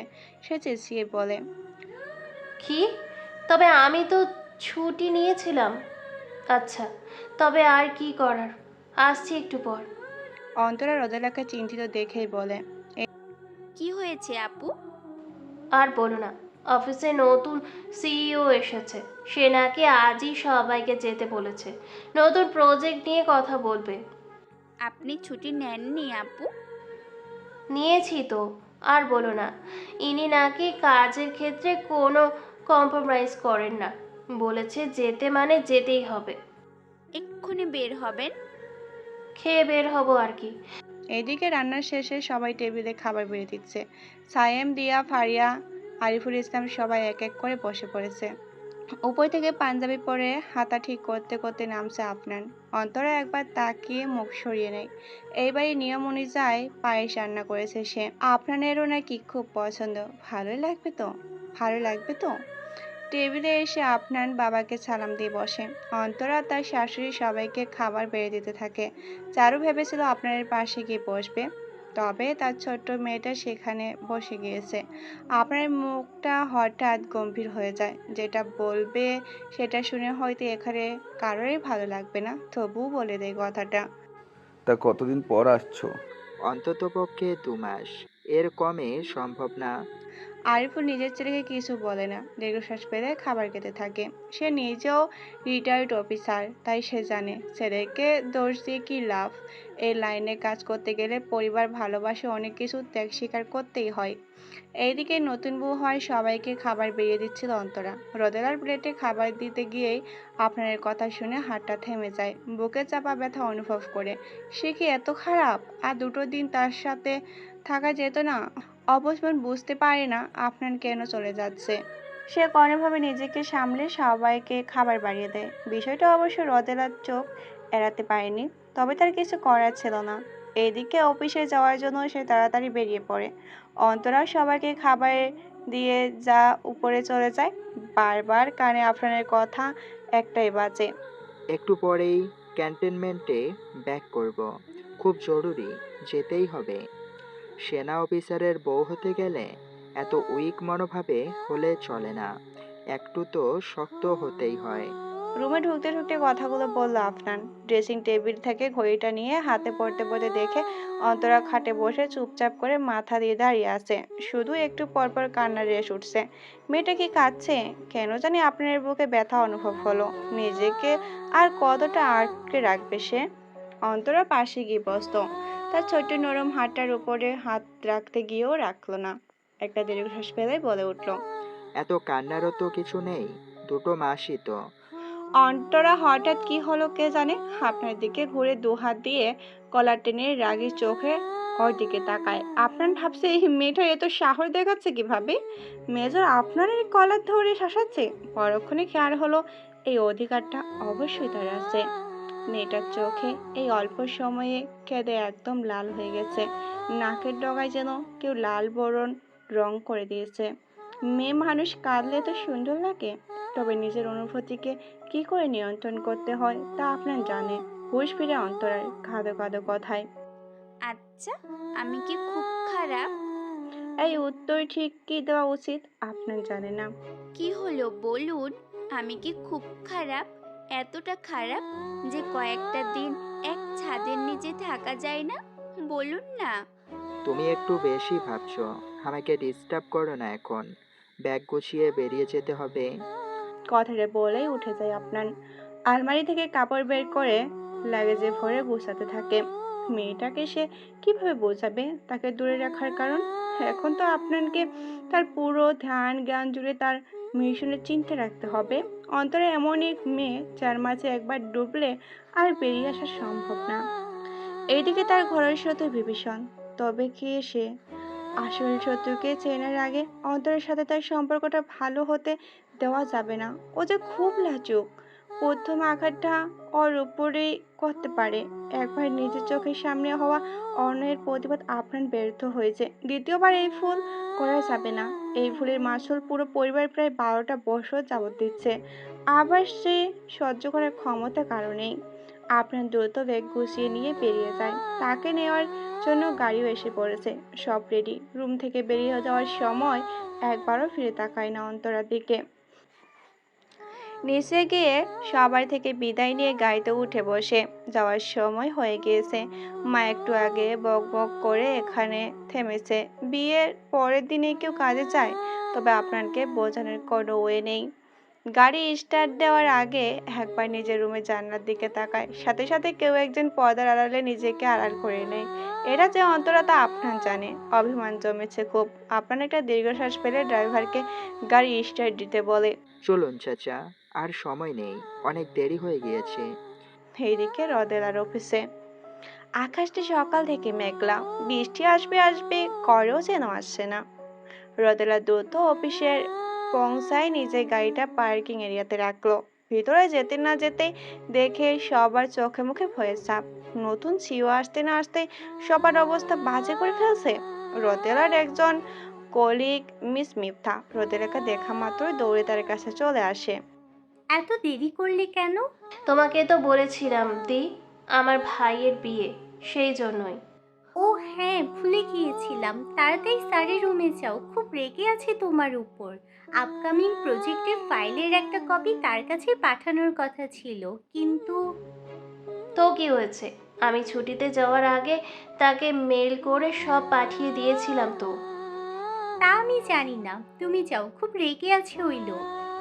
রদেলার কথা না বাড়িয়ে লিফটে উঠে পড়লো। কিছু সময় পর উপস্থিত হলো স্যারের রুমের সামনে। দরজা নক করে প্রশ্ন করলো, স্যার আসবো? আসুন। রদেলা ভিতরে আসে। এখন আপাতত রুমে কেউ নেই, সবাই বকা খেয়ে চলে গিয়েছে হয়তো। এবার তার পালা। ইয়াসিন চেয়ারে হেলান দিয়ে ফোনে গেমস খেলতে লাগলো। রদেলা ওকে দেখে অবাক। এটা তো সেই ছেলে, তবে আজকে অনেক ভিন্ন লাগছে। দামি শার্ট, দামি ব্লেজার, অনেকটা গোছানো। রদেলা অবাক হয়ে প্রশ্ন করে, আপনি? ইয়াসিন চোখটা বাঁকিয়ে রদেলার দিকে তাকায়, আবার গেমসে মনোযোগ দেয়। সেটা দুনিয়ার সবচেয়ে গুরুত্বপূর্ণ কাজ হলো বাল্ব শুটার গেমস খেলা। রদেলা ভাবে ওই দিনের কথা হয়তো ছেলেটার মনে নেই, তবে সেদিন কি গরিব একটা ভাব নিয়েছিল। মিস রোদেলা, জি স্যার। নতুন ফাইলটার কপি পাঠানোর দায়িত্বটা কার ছিল? স্যার আমার। পাঠিয়েছেন? জি স্যার, মেল করে পাঠিয়েছিলাম। ইয়াসিন চেয়ারে একটু সজা হয়ে বসে ফোনটা সাইডে রাখে। রদেলার দিকে তাকিয়ে পা থেকে মাথা অবধি একবার পরখ করে। বেশ পরিপাটি শালীন মেয়েটা। প্রথম দেখায় কেউ ধরতেই পারবে না, বয়সে তো। নিজেকে খুব গুছিয়ে রেখেছে। ইয়াসিন তার সিভি চেক করে নিয়েছে কিছুটা, আর বাকি তথ্য পেয়েছে সব অফিসের পুরনো কিছু স্টাফদের কাছ থেকে। সবাই সব তথ্য নেওয়ার সময় রদেলার নাম শুনেই বাসের কথা মনে পড়ে। তখন থেকে মেয়েটাকে দেখার জন্য সে কিউরিয়াস। বড়লোক ফ্যামিলির মেয়ে, চাকরি না করলেও পারে, তবে কেন করে সেটা সে জানে। হয়তো ইন্ডিপেন্ডেন্ট হওয়ার নেশায়। এই নেশায় আজকাল অনেক মেয়েরা বিয়ের বয়স পার করে ফেলে, তবে রদেলাকে তেমন মনে হচ্ছে না। অনেক তথ্যই কম সময়ে তার ব্যাপারে জেনে নিয়েছে, আরও জানতে ইচ্ছে করছে। হঠাৎ এই মেয়েটার প্রতি ইয়াসিনের ইন্টারেস্ট কেন আসলো সে নিজেও জানে না, তবে কিছু তো আছে মেয়েটার মাঝে। হয়তো চোখ দুটো, মেয়েটার চোখ খোলা টানা টানা, বেশ মায়াবী। প্রথম দেখায় আটক করতে পারবে এমন। ইয়াসিনের ধ্যান ভাঙে রদেলার কথায়। স্যার, আমি কি চলে যাব? তবে যাওয়ার আগে একটা কফি বানিয়ে দিন। জি। কোনো সমস্যা? কফি মেশিন তো পাশেই, গ্লাসে ঢেলে দিতে পারবেন না? না স্যার, পারবো, দিচ্ছি। রদেলা মনে মনে বেশ বিরক্ত হয়, তবে প্রকাশ করলো না। ইয়াসিন ওর অবস্থা দেখে হাসে। মেয়েটা একটু বেশি শান্ত, তবে ভিতরে ভিতরে এখনো যেন বাচ্চামো একটা ভাব আছে। কোনো কারণবশত সেটাকে বের হতেই দেয় না। মুখে কেমন মলিন একটা হাসি থাকে। রদেলা কফি রেডি করে বের হয়ে যায়। ইয়াসিন কাউকে কল দিয়েই বলে, একটা মেয়ের ছবি দিচ্ছে, কালকের মধ্যে সব তথ্য বের করে রেডি করবে, কুইক। রাত প্রায় হয়ে এসেছে। নিজের রুমের জানলা খুলে বাইরে তাকিয়ে আছে অন্তরা। মা কয়েকবার খাবার খেতে ডাকে আর আসেনি। বিয়ের পর প্রথম নিজের বাড়িতে মেয়েরা স্বামীকে নিয়ে আসে, তবে অন্তরা ফারিয়ার সাথে একা এসে পড়েছে। সবাই অবশ্য পরিস্থিতি মেনে নিতে বাধ্য। আর মেয়েরা বেশি একটা ছুটি এমনিতেও পায় না, তবে তাই বলে বিয়ের পরের দিনই চলে যাবে সেটা অবশ্য কেউ ভাবেইনি। কি রে, কি ভাবছিস? একটা প্লেট হাতে নিয়ে রুমে ঢুকতে ঢুকতেই বলল ফারিয়া। প্লেটে ডিমের ডোজা বানিয়ে দিয়েছে অন্তরের মা, সাথে সস। বিছনায় উঠে একটা ডোজা নিয়ে সস লাগিয়ে খেতে লাগলো ফারিয়া। অন্তরা এখনো বাহিরে তাকিয়ে আছে। কি রে নে, আমি খেতে খেতে সব সাবার করে ফেললে আবার কিছু বলিস না কিন্তু। খা তুই। খাবো না আমি। মহিলা দেবদাস হয়ে গেলি মনে হয়। শরৎচন্দ্র বেঁচে নেই থাকলে তোর মতো সেনাবাহিনীর বউদের নিয়ে একটা উপন্যাস লিখত, নাম দিত মহিলা দেবদাস।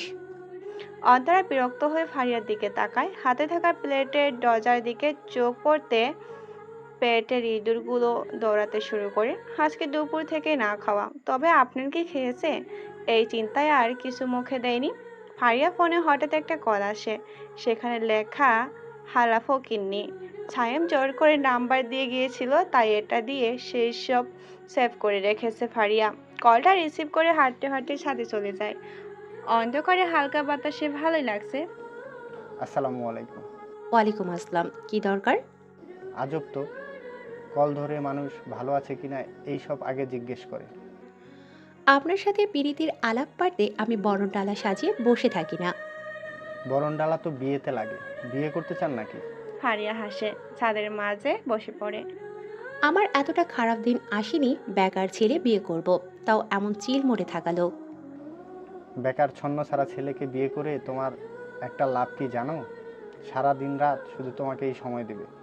অফিস নামক সতীনের জ্বালা সহ্য করতে হবে না। এত সময় লাগবে না আমার। নানান কথায় ফোন আলাপ চলতে থাকে দুজনের মাঝে। প্রথমে যতটা খারাপ মনে করেছিল ছেলেটা ততটাও খারাপ না। এইদিকে এখনো না খেয়ে বসে আছে অন্তরা। হঠাৎ আননোন নাম্বার থেকে একটা মেসেজ আসে। নোটিফিকেশন দেখে বুঝতে অসুবিধা হয় না কে সে।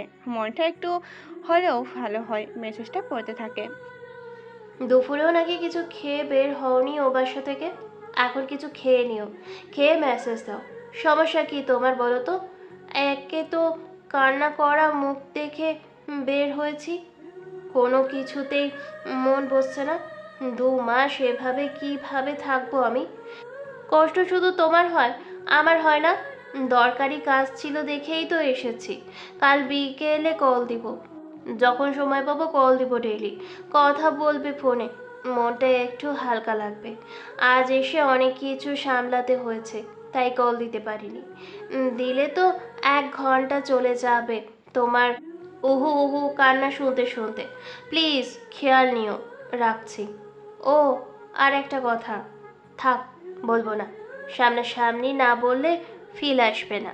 খোদা হাফেজ। অন্তরা পরে আর হাসে। কি বলতে চেয়েছিল সেটাও একটু ভাবে, তো বেশি একটা ভাবার সময় পায় না। খিদেও পেটটা জ্বলছে। পাশে প্লেট হাতে নিয়ে খেতে থাকে। চোখের পলকে যেন সময়টা কেটে যাচ্ছে। আপনার গিয়েছে প্রায় 1 মাস।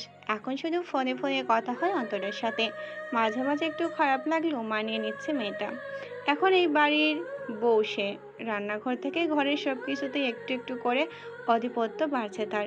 বাড়ির সবার সাথে সম্পর্ক অনেকটাই ভালো অন্তরার।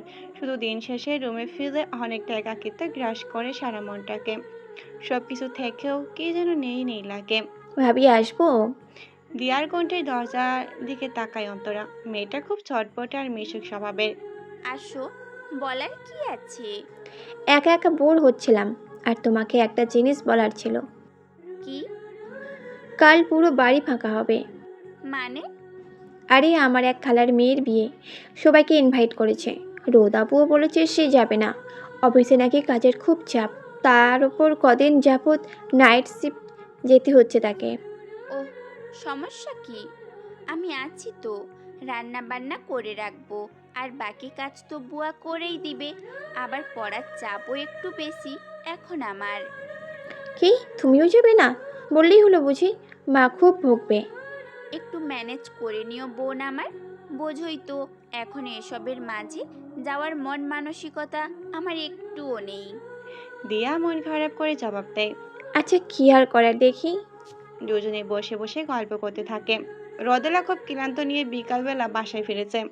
এমন সময় টিপ টিপ বৃষ্টি শুরু হলো। দৌড়ে গিয়ে একটা ছাউনির নিচে দাঁড়ালো। তার বৃষ্টিতে ভিজতে একদমই ভালো লাগে না। ওই ঘটনার পর একবার কিছুটা স্বাভাবিক হয়ে রোদেলা বৃষ্টিতে ভিজতে ছাদে উঠেছিল। তার মা চিরিয়ে বলে ওঠে, আর কত নির্লজ্জের পরিচয় দিবি? এত কিছুর পরও ঢং কমেনি? এখন আশেপাশের বাড়ির ছেলেদের শরীর দেখানোর শখ উঠেছে। তারপর আজ এত বছর রোদেলা বৃষ্টিতে ভেসে না। কোনো মাই হয়তো দুনিয়াতে নিজের সন্তানকে এত ঘৃণা করে না যতটা রোদেলার মা তাকে করে। অথচ একটা সময় তার মা দুনিয়ার সবচাইতে বেশি তাকে ভালোবাসতো। পাড়া প্রতিবেশীদের গর্ব করে বলতো, ভাবি আমার মেয়ে কোনো ভুল করতেই পারে না, ও কোনো দিন এমন কিছু করবে না যাতে আমাদের মান সম্মান যায়, দেখে নিন। তবে রোদেলাই অহংকার টিকতে দেয়নি। কলেজ জীবনের ছোট্ট একটা ভুল আজ সব শেষ করে দিয়েছে। বৃষ্টির সময় দোয়া করলে নাকি সেটা কবুল হয়। রোদেলা ছাউনির কিছুটা সাইডে এসে আকাশের দিকে তাকালো। আশেপাশে এখন কেউ নেই, সে পুরো একা।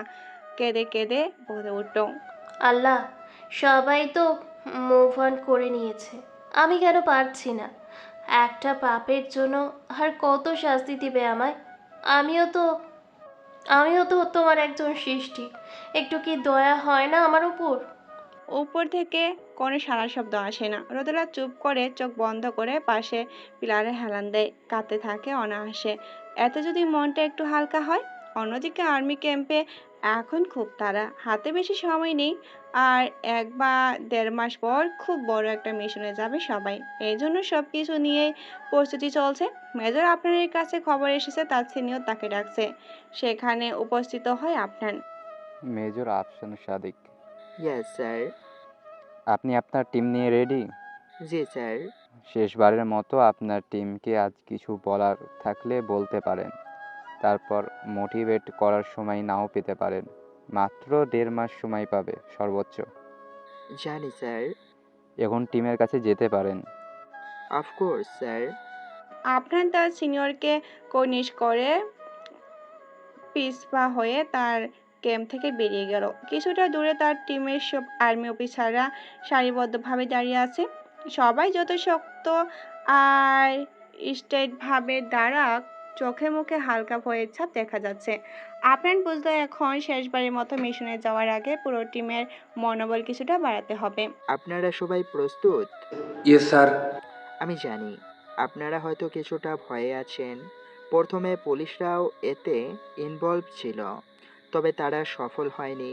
আজ অবধি প্রায় 3টা আর্মি টিম এই মিশনে আগেও গিয়েছে, তবে দুর্ভাগ্যবশত তারাও ফিরে আসতে পারেনি। আপনারা ভয় পাবেন না, আমি কথা দিচ্ছি আমার পুরো টিমের একজন অফিসারের গায়েও আমি একটা গুলি লাগতে দিব না। বর্ডার পার হয়ে আসা এই অপরাধীদের আমরা নিশ্চয় নিজেদের আয়ত্তে আনব। আমাদের প্রথম অভিযান হবে প্রায় 1 থেকে 1.5 মাস পর। আমরা সফল হলে প্রায় 6 মাস পর আর একটা মিশনে যেতে হবে, অন্য জায়গায়। 2টো স্থানেরই হেড একজন। এই মিশনটা সফল হলে তাকে আমরা অবশ্যই খুঁজে বের করতে পারবো আর শাস্তি দিব, সে যেই হোক। অবশ্যই স্যার। মনে রাখবেন আমরা কারা। দেশের গর্বিত সৈনিক। একদম ঠিক। একটা দেশে টিকেই থাকে সেনাবাহিনীদের ভরসায়। আমরা যে কোনো প্রয়োজনে দেশের খাতিরে সর্বদা প্রস্তুত থাকব। নিজেদের প্রাণের চেয়েও দেশটা আমাদের কাছে অধিক প্রিয়। Got it? Yes sir. আমার আপনাদের প্রতি বিশ্বাস আছে, আমরা পারবো, আমাদের পারতেই হবে। আপনারা প্রস্তুত তো বীর সৈনিক? জি স্যার। সবাই একসাথেই বলে উঠল। আপনারা সেই স্থান ত্যাগ করে বন্ধু মেজর রোহানের কাছে যায়, কিছুটা আড়ালে নিয়ে গিয়ে বলে, রোহান, আমাকে একটা হেল্প করতে পারবি? কি হয়েছে আপনার? কাল একটা কাজ করতে হবে। আজ পুরো বাড়ি খালি, সবাই বিয়ের অনুষ্ঠানে গিয়েছে, শুধু রোদেলা আর অন্তরা যায়নি।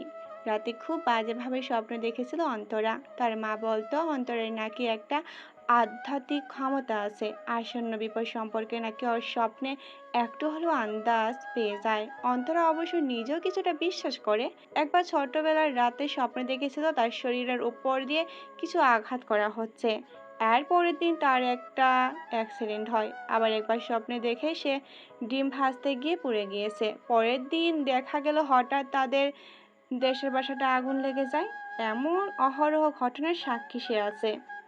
এই শোনো না, প্রতিদিন ভালোবাসার নতুন নতুন গল্প পেতে ও শুনতে চাইলে আমাদের আলোর ডায়েরি চ্যানেলটি সাবস্ক্রাইব করে পাশে থাকা বেল আইকনটি বাজিয়ে দিও, কেমন? সন্ধ্যা গড়িয়ে এখন প্রায় রাত, পুরো বাড়িতে অন্তরা একা। সকালে সবাই যাওয়ার সময় বারবার জোর করেছিল ওকে, তবে ও যায়নি। এদিকে রোদেলাও সন্ধ্যা হতে বেরিয়ে গিয়েছে, আজকে নাকি নাইট শিফট। দারোয়ান কাকিকে বলে গিয়েছে অপরিচিত কেউ আসলে যেন গেট না খুলে দেয়। রোদেলা যথার সময়ে অফিসে পৌঁছে যায়। সাধারণ রাতের শিফটে পুরো অফিসে তেমন হাতে গোনা কয়েকজন ছাড়া কোনো লোকই থাকে না। সব ইম্পর্টেন্ট ফাইল রিচেক দেওয়ার দায়িত্ব পড়েছে রোদেলার উপর। না চাইতেও যখন তখন কাজ করতে হয় তাকে। তবে রাতে একা কাজ করতেও খুব ভয় পায়। ওর ফোবিয়া আছে, অন্ধকার খুব ভয় পায়। তবে থার্ড ফ্লোরে নিজের ডেস্কে এসে কিছুটা অবাক হয় সে। একটা ফাইলও নেই। ফাইল কোথায়? এক পিয়ন কাকা নাস্তা নিয়ে স্যারের রুমে যাচ্ছিল, রোদেলাকে দেখে বলে, ম্যাডাম, স্যার কইছিল আপনারে দেখলে হ্যার রুমে যাইতে কইতে। ওইখানে নাকি বসে কাজ করবেন। কিছুটা বিরক্ত হয় রোদেলা, তবে প্রকাশ করে না। এই লোকটা গত 1 মাস জ্বালাতন করছে অনেক, প্রায় কারণে অকারণে রুমে ডাকবে। টুকিটাকি কাজ যা তার পিয়ের করার কথা সেই সবের জন্য ডাকবে রোদেলাকে। অফিসে ইতিমধ্যে গুঞ্জন শুরু হয়ে গেছে কিছুটা। অনেকে বলছে এদের দুজনের মাঝেই কিছু একটা চলছে। কথাটা অবশ্যই ইয়াসিনের পিয়ে ছড়িয়েছে। Hot hot tight tight fit western dress পরো সুদর্শন বড়লোক ছেলেকে পটাতে না পারার ব্যর্থতা যন্ত্রণা থেকে মুক্ত পাওয়ার জন্য হয়তো রোদেলা ইয়াসিনের রুমে যায়। এই রুমে যেতে তার অনুমতি লাগে না। ইয়াসিন বলেছে তার অনুমতি নেওয়ার প্রয়োজন নেই। ইয়াসিন রোদেলাকে দেখে একটা মিষ্টি হাসি তাকায়। যে দিন থেকে রোদেলার অতীতের বিষাক্ত ঘটনা জেনেছে, সেদিন থেকে 8-10 সাধারণ ছেলেদের মতো ঘৃণা আসার জায়গায় যেন সহানুভূতি, আরও কিছুটা প্রেম জেগেছে মনে। গত ক্ষত মেয়েটার ভিতরে, সেই জন্য ও খুব কম হাসে। হাসলেও মলিন, যেন চাপা আর্তনাদ ভিতরে রয়ে যায়। ইয়াসিন ভাবে, শুধু সত্যিকারের ভালোবাসলে পারবে মেয়েটাকে এই যন্ত্রণা থেকে মুক্তি দিতে। স্যার, হুম। আমাকে ডেকেছেন? ও হ্যাঁ, কাজের কথাই বলা হলো না। আপনি ওইখানে বসে কাজ করুন আজকে।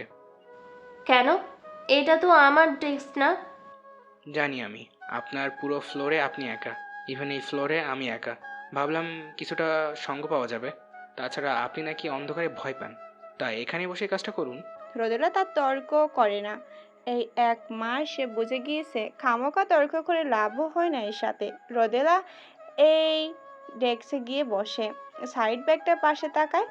ইয়াসিনের চেয়ারে বসে এখানটা খুব ভালো করে দেখা যায়। মাঝখানে শুধু একটা কাজ, তবে এক পাশ থেকে ও পাশ না দেখা গেলেও ওই পাশ থেকে সব পরিষ্কার দেখা যায়।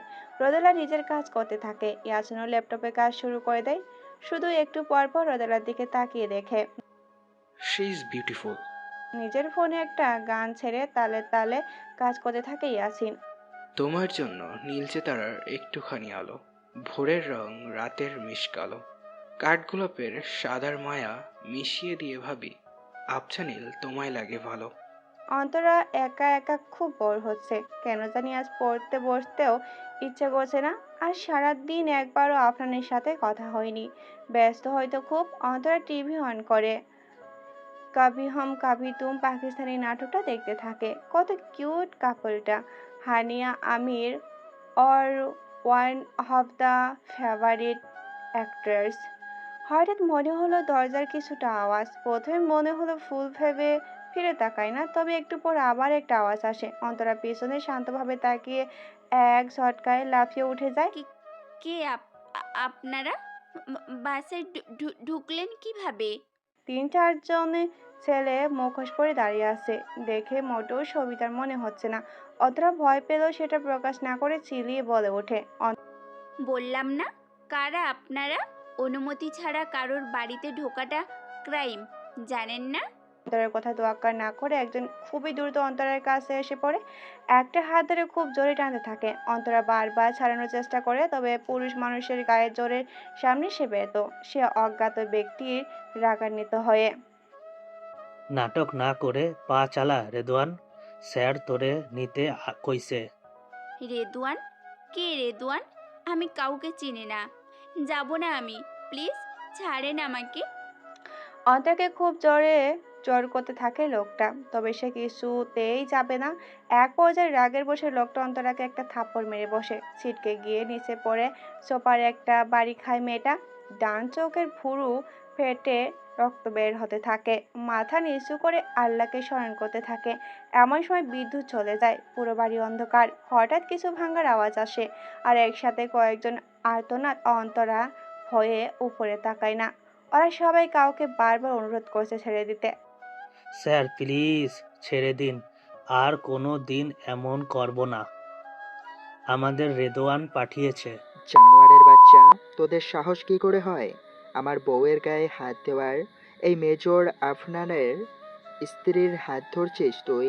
তোর এই হাত আমি শরীর থেকে আলাদা করে ফেলবো। Just wait and see. আপনার একটু থামলো, কাউকে কল করে বলো। বাসায় এসে এখনই সব কটাকে ধরে নিয়ে যা, হাত কেটে দিবি একদম। সবাই ভয়ে বারবার মাপ চাইছে, তবে আপনার তোয়াক্কা না করে অন্তরের কাছে আসে। মেয়েটা এখনো মাথা নিচু করে সজরে কেঁদে যাচ্ছে। ভয় নেই, আমি আছি না? আমি থাকতে কিচ্ছু হবে না তোমার। তাকাও এদিকে। অন্তরা কাপা কাপা চোখে উপরে তাকায়। আপনার সত্যি এসেছে ও? অন্তরা ওকে খুব শক্ত করে জড়িয়ে ধরে। আপনার ওকে কিছুটা শান্ত করে কোলে তুলে নেয়। এদিকে আপনারের লোকেরাও বাড়ি এসে পড়েছে। রিদওয়ানের দলের লোকেদের টেনে হিঁচড়ে নিয়ে যাচ্ছে। আপনার অন্তরাকে নিয়ে সিঁড়ি বেয়ে রুমে চলে আসে, বিছনায় শুয়ে পাশে হেলান দেয়। অন্তরা কাপা কাপা কণ্ঠে প্রশ্ন করে, আপনি চলে যাবেন? আপনার কোনো উত্তর দেয় না। অন্তরাকে শুয়ে উঠে যেতে নিলে অন্তরা ওকে জড়িয়ে ধরে কাঁদতে কাঁদতে বলে, না, যাবেন না আপনি, প্লিজ। আগে ছাড়ো তুমি। না, ছাড়বো না। আমি জানি আমি ছাড়লে চলে যাবেন। আজকে একটা রাত আমার সাথে থাকা যায় না? অন্তরা প্লিজ, বাচ্চামো করো না। বিপদ এসেছিল, তাই আমিও এসেছিলাম তোমায় প্রোটেক্ট করতে। এখন বিপদ আর আসবে না। আমি এরপর থেকে সুরক্ষা আরো বাড়িয়ে দিব। এখন যেতে দাও প্লিজ। না, দিব না। বারবার বাচ্চামো করায় শেষে বিরক্ত হয়ে আপনার একটা ধমক দিয়ে বসে। সাথে সাথে অন্তরা ওকে ছেড়ে দিয়ে একদম চুপ হয়ে বসে। আপনার উঠে দরজার কাছে গিয়ে একবার পিছনে ফিরে তাকায়। আর 1.5টা মাস ওয়েট করো। মিশনটা কমপ্লিট হলে লম্বা একটা ছুটি পাবো আমি। পুরোটা সময় তোমাকে দিব, প্রমিস। কিন্তু এখন অন্তত আমার কাজটা করতে দাও। অন্তরা চুপ করে বসে থাকে। আপনারে কি হলো কে জানে। যেতে নিয়ে আবার অন্তরের কাছে ফিরে এসে দু হাত দিয়ে মুখটা ওর দিকে ঘোরায়। ঠিক দুই ভুরুর মাঝ থেকে এক আঙ্গুল উপরে কপালে একটা ভালোবাসার পরশ এঁকে দেয়। সাথে সাথে দ্রুত স্থান ত্যাগ করে। অন্তরা শুধু একদৃষ্টিতে ওর যাওয়ার দিকে তাকিয়ে থাকে। অন্তরার ঘুমটা আজ ফজরের আগে ভেঙে গিয়েছে। কেন জানি এখন আর বাড়িতে একা থাকতে ভয় করছে না। মনে হয় আপনার সবসময় ওর পাশাপাশি আছে। আচ্ছা, কাল যদি ওর ঠিক টাইমে না আসতো তাহলে কি হতো? ভাবতেই শরীরে কাঁটা দিয়ে ওঠে। আপনার সবসময় ওর প্রয়োজনে হাজির হয়। এর আগে একবার কলেজ থেকে একটা ট্রিপে গিয়ে জঙ্গলে হারিয়ে গিয়েছিল অন্তরা। পাশেই ছিল সেনা ক্যাম্প। কোনো এক কাজে আপনার সেখানে দিয়ে যাচ্ছিল। কলেজ ড্রেস পরা এক পিচ্চিকে দেখেই বলল, এই মেয়ে এখানে কি করছো? প্রথমে কিছুটা ভয় পেয়েছে অন্তরা, পরে শরীরে সেনাদের ওই বেজ দেখে কিছুটা আশ্বস্ত হয়। কি হলো বলো? এটা তো ডেঞ্জারাস এরিয়া, বাইরে কারো প্রবেশ নিষেধ। না, মানে আমি পথ হারিয়ে ফেলেছি। কিভাবে ফেরত যাব বুঝতেই পারছি না। বলে অন্তরা কান্না করে দেয়। প্রায় সন্ধ্যা হয়ে এসেছিল। অনেকটা ভয় পেয়েছে বেচারি। আর এই লোক ভালো নাকি খারাপ তাও সে জানে না। আচ্ছা চলো, আমি তোমাকে দিয়ে আসি। আপনি আবার আমার রক্ত খাবেন না তো? কি? না, মানে খারাপ ভাববেন না। কোরিয়ান থ্রিলার মুভিতে দেখতাম সিরিয়াল কিরাল দেখতে খুব হ্যান্ডসাম হয়, পরে এমন জঙ্গলে কাউকে পেলে নিয়ে মেরে খেয়েও ফেলে। আপনার ভেবাচাকা খেয়ে যায়। সুন্দর দেখে সুনাম করলো নাকি বদনাম ঠিক আন্দাজ করতে পারছে না। তবে সে অন্তরাকে ঠিকই তাদের পিকনিক স্টপে পৌঁছে দেয়। ঘরে বসে এসব পুরনো কথা ভাবছিল অন্তরা। ওই দিন থেকে আপনাকে বেশ মনে রেখেছে মেয়েটা। ঘরের ড্রেসিং টেবিলটার সামনে গিয়ে বসে। একটু সাজতে ইচ্ছা করছে একা একা। মেয়ে মানুষের এই এক অভ্যাস, যখন বাসায় কেউ থাকে না একা একা থাকবে, নিজেকে দেখবে, আবার একা একাই মেকআপ মুছে ফেলবে। অন্তরা সাজতে গিয়ে কিছু একটা পাচ্ছিল না। খুঁজতে খুঁজতে একটা ড্রয়ার টান দেয়, একটা লাল ডায়েরি, উপরে বড় বড় অক্ষরে আফরানের নাম লেখা, বেশ পুরনো, কয়েক বছর আগের হবে। কিউরিসিটির বসে সে ডায়েরিটা খুলে বসে, এক এক পেজ উল্টিয়ে পড়তে থাকে। আফরান কলেজ থাকতে একটা ডায়েরি লিখতো, তবে মাঝ অবধি লিখে আর কেন জানি লেখেনি। কোথাও ভালো স্মৃতি, কোথাও খারাপ, এইসব কিছু। তবে একটা তারিখ দেখে ওর চোখ আটকে যায়, সেটা প্রায় 12 বছর আগের। অন্তরা পড়তে শুরু করে, তবে এখানে এমন কিছু লেখা ছিল যা পড়ে অন্তরা একদম বাকশূন্য হয়ে পড়ে। হঠাৎ হাত থেকে ডায়েরিটা পড়ে যায়। এসব কি সত্য? এমন হয়েছিল? নিজেকে প্রশ্ন করে অন্তরা, তার চোখ দিয়ে ফোঁটা ফোঁটা পানি বের হতে থাকে, যেন চোখের সামনে ভাসছে সবটা। 12 বছর আগে। আজ কলেজে অনেক বড় অনুষ্ঠান। কলেজের একজন ছাত্রকে সেনা ক্যাম্প থেকে বহিষ্কৃত করা হবে। ছেলেটির নাম হলো আফনান সাদিক। এক পুচকে ছেলে এমন কিছু করেছে যার জন্য পুরো সেনা ক্যাম্প তার কাছে কৃতজ্ঞ। দেশের একজন প্রতিষ্ঠিত বিজনেসম্যান মিস্টার ইয়াহিদ খান যে এত বড় পাচারকারী ছিলেন, তাও আবার ফাঁসাতে চেয়েছিলেন সেনাবাহিনীকে, তা সবার কল্পনার বাহিরে ছিল। কিছুদিন আগে কলেজ থেকে বান্দরবন পিকনিক গিয়েছিল। খেলার ছলে ঘোরাঘুরি করতে করতে এক জায়গায় গিয়ে থামে আফরান ও তার বন্ধুরা। কিছু লোক মুখে কাপড় নিয়ে ঢেকে রেখেছিল। একটা গাড়িতে ট্রাক ভর্তি করে কি যেন ভরছে আর নিজেদের মাঝে কথা বলছে। আপনার বন্ধু এসব আড়াল থেকে দেখে ফিসফিসিয়ে বলে, আপনার চল পালাই, আমাদের দেখলে বিপদে পড়বো। আরে থাম তো সিরাত, কিছু একটা তো এখানে হচ্ছে। সুবিধের বলে মনে হচ্ছে না। ওয়েট, সব ভিডিও করব আমি। সিরাত ভয়ে চলে যায় ঠিকই, তবে আফরান আসে না। এক এক করে সব ভিডিও করে, সাথে ওদের মধ্যে যা কথা হয় তা উঠে যায়। কে এসবের পিছনে, কে কাকে ফাঁসাতে চায় সব। তারপর লুকিয়ে ফের এসে সব প্রমাণ নিজের বাবা আরিফুল ইসলামকে দেয়। সেনাবাহিনীর সব অফিসাররা বেশ গর্বিত হয় ওর উপর। তবে এর ফল যে কত ভয়ানক হতে পারে তা ওদের পুরো পরিবার বুঝতে পারেনি। সারা রাত কাজ করে রোদেলা বেশ ক্লান্ত। পুরো রাত কম্পিউটারের দিকে তাকিয়ে থাকতে থাকতে চোখ ব্যথা করছে।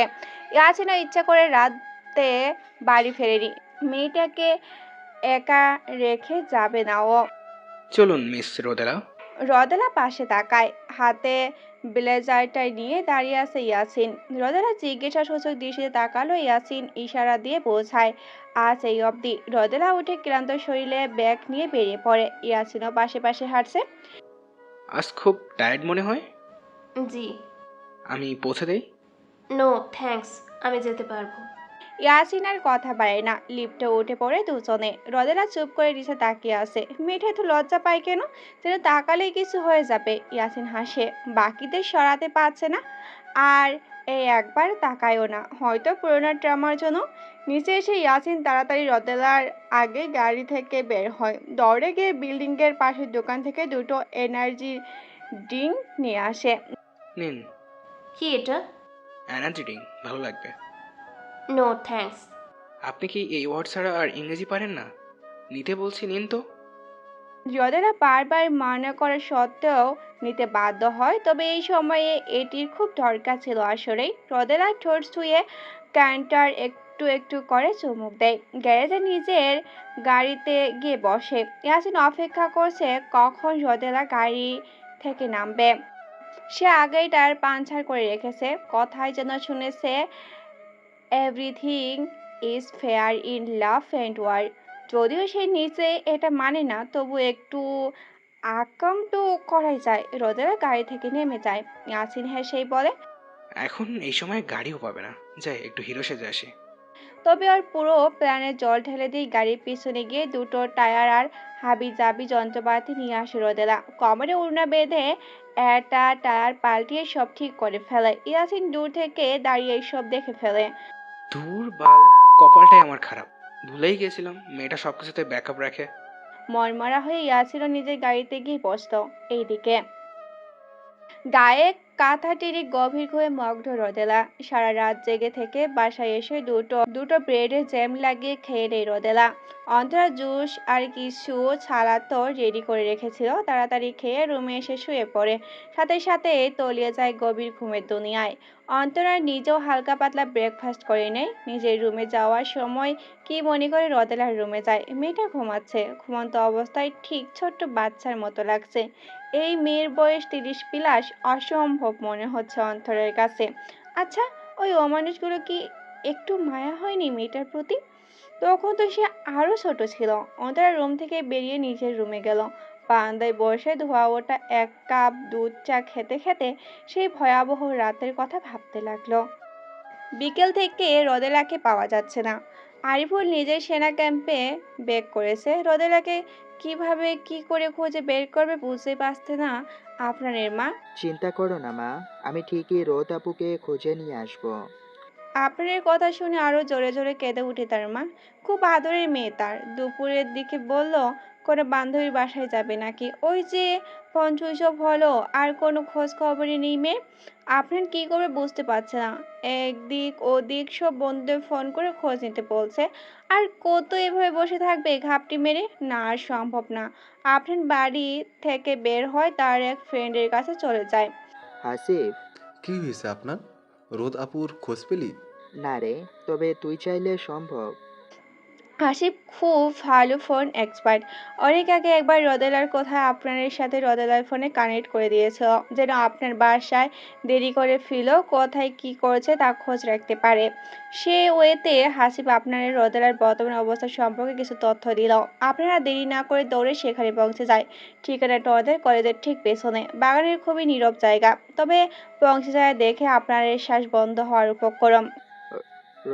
রোদ আপি, কাঁপা কাঁপা গলায় বলে ওঠে আপনার। রিদওয়ান আর ওর সাঙ্গপাঙ্গরা আপনাদের দেখে হেসে ওঠে। আপনাদের কারণে তার বাবা আজ ছেলে প্রতিশোধ দিতে একদিন যাবৎ মিথ্যা প্রেমের অভিনয় করেছে রোদেলার সাথে। তাই তো এক ডাকাতেই এমন আসতে রাজি হয়েছে। বেচারি নিজের ইজ্জত তো হারালোই, খামোকার নিজের হিরোগিরি দেখানো ভাইকেও মার খেতে হলো। আপনার রোদেলার দিকে তাকে চোখ বন্ধ করে ফেললো। এর চাইতে নিজের মৃত্যু যন্ত্রণা ওর কাছে ঢের আরামের হতো। নিজের চোখের সামনে বোনকে ধর্ষণ হতে দেখার অনুভূতি একটা ভাইয়ের কাছে কতটা কষ্টকর তা এখন কাটায় কাটা অনুভব করছে আপনার। তবে নিজের দিন দুনিয়ার জ্ঞান ফিরে পাওয়ার আগে হঠাৎ মাথায় প্রচণ্ড ব্যথা অনুভব করলো আপনার। রিদওয়ানের কথায় ওর দলের লোকেরা খুব মারছে আপনাকে, তবে এসব আঘাত যেন একটুও লাগছে না আপনাদের গায়ে। সে শুধু আধমরা হয়ে পড়ে থাকা নিজের বোনের দিকে তাকিয়ে আছে। নিজেদের কাজ শেষ করে রিদওয়ানরা চলে যায়। আপনার অনেক কষ্টে রিদওয়ানের কাছে আসে, পাশে পড়ে থাকা ওনাটা দিয়ে শরীরটা পেঁচিয়ে দেয়, হাতের উপর মাথাটা রেখে ধীরে ধীরে ডাকতে থাকে। রোদ আপু, তাকা আমার দিকে। এই যে তোর ভাই এসেছে। সব ঠিক হয়ে যাবে বোন আমার। ওদের সবাইকে আমি শাস্তি দিব। তুই দেখিস, কিচ্ছু হবে না তোর। আর কিছু বলতে না পারে আফনান কেঁদে উঠে হ হ করে। সেদিন রোদেলার শরীরটা বেঁচে গিয়েছিল, তবে মরার মতোই। তারপর থেকে হাসি খুশি মেয়েটা একদম নিশ্চুপ, অনুভূতি শূন্য হয়ে ওঠে। আপনার মা এতটা বছর যাবৎ মেয়ের সাথে রাগ করে আছেন, কথা বলেন না। এইসবের জন্য সে নিজের মেয়েকেই দায়ী করে। কেন ও কয়দিনের পরিচয় একটা ছেলেকে ভালোবেসে নিজের পরিবার ছেড়ে যেতে গেল? আজকালকার মেয়েরা এত সহজে ছেলেদের বিশ্বাস করে ফেলে, যার ভুলের মাসুল তাদের পুরো জীবন ভর দিতে হয়। তবে কয়েক বছর অবধি সাইকিয়াট্রিস্ট দেখিয়ে চিকিৎসা নিতে হয়েছে মেয়েটার। পড়াশোনাটাও এই জন্য ছেড়ে দিতে হয়েছে। পুরো একঘরো হয়ে উঠেছে মেয়েটা। আর ওই জানোয়াররা, তারা ঠিকই বিদেশে গিয়ে দিব্যি বিন্দাস লাইফ কাটাচ্ছে। আরিফুল ইসলামের মনে হয়েছে তার মতো কাপুরের বাবা এই দুনিয়াতে আর একজনও নেই। নিজে একজন সেনা অফিসার হয়েও মেয়ের সাথে হওয়ায় অন্যায়ের শাস্তি সে দিতে পারেনি। কম কথায় শুনতে হয়নি সবার মেয়েটাকে। ওর তো কোনো দোষ নেই, ও তো শুধু কাউকে ভালোবেসেছিল, বিশ্বাস করেছিল, আর কি। এইসব ছেলেরা মেয়েদের বাজে বাজে চোখে দেখে, তাদের ইভটিজিং করে কিংবা ধর্ষণের মতো জঘন্য কিছু করে। ওরা জানেও না যে এর প্রভাব একটা মেয়ে ও তার পরিবারকে কতটা জঘন্যভাবে পড়তে হয়। ওরা এইসবের আগে একবারও জন্য নিজের মা, বোন বা সন্তানের কথা ভাবে না। হয়তো ভাবে, হয়তো নিজেদের পরিবারের সদস্যকেও ওরা এই চোখেও দেখে। সেদিন থেকে আপনার শুধু নিজের কেরিয়ারেই ফোকাস করেছে। যেভাবেই হোক ওই পাপীদের ধরে বোনের সাথে হওয়া অন্যায়ের বদলা নিতেই হবে। দুপুরে উঠে ফ্রেশ হয়ে নেই রোদেলা। একটা নীল রঙের গোল জামা পরে নেই, একপাশে আয়নার কাজ করা ওড়না ঝোলানো। আজ দুপুর থেকে সন্ধ্যা অবধি শিফট। ভালোই হলো, রাতে আর বাড়ির বাইরে যেতে হবে না। এইদিকে ইয়াসিন অধীর আগ্রহ অপেক্ষা করছে কখন রোদেলা অফিসে আসবে। কিছুক্ষণ পর রোদেলা আসলো। ইয়াসিন ওর সিট চেঞ্জ করে গত রাত যেখানে বসে কাজ করেছিল সেটাকেই পার্মানেন্ট করে দিয়েছে। এখন শুধু অপেক্ষার পালা। ইচ্ছা করে এই ডেস্কের কম্পিউটার নষ্ট করে রেখেছে ইয়াসিন। ইয়াসিন কাছের এক পাশ থেকে সবাই দেখতে পাচ্ছে। ইয়েস, এই তো রোদেলা বসেছে। এখন কম্পিউটার অন করে দেখবে কাজ করছে না, সবাইকে ডাকবে, কেউ ঠিক করতে পারবে না। এইসব ভেবে ইয়াসিন খুব খুশি হয়। আব আয়েগা মজা, আমাকে ডাকবে, আমি কম্পিউটার ঠিক করে দিব।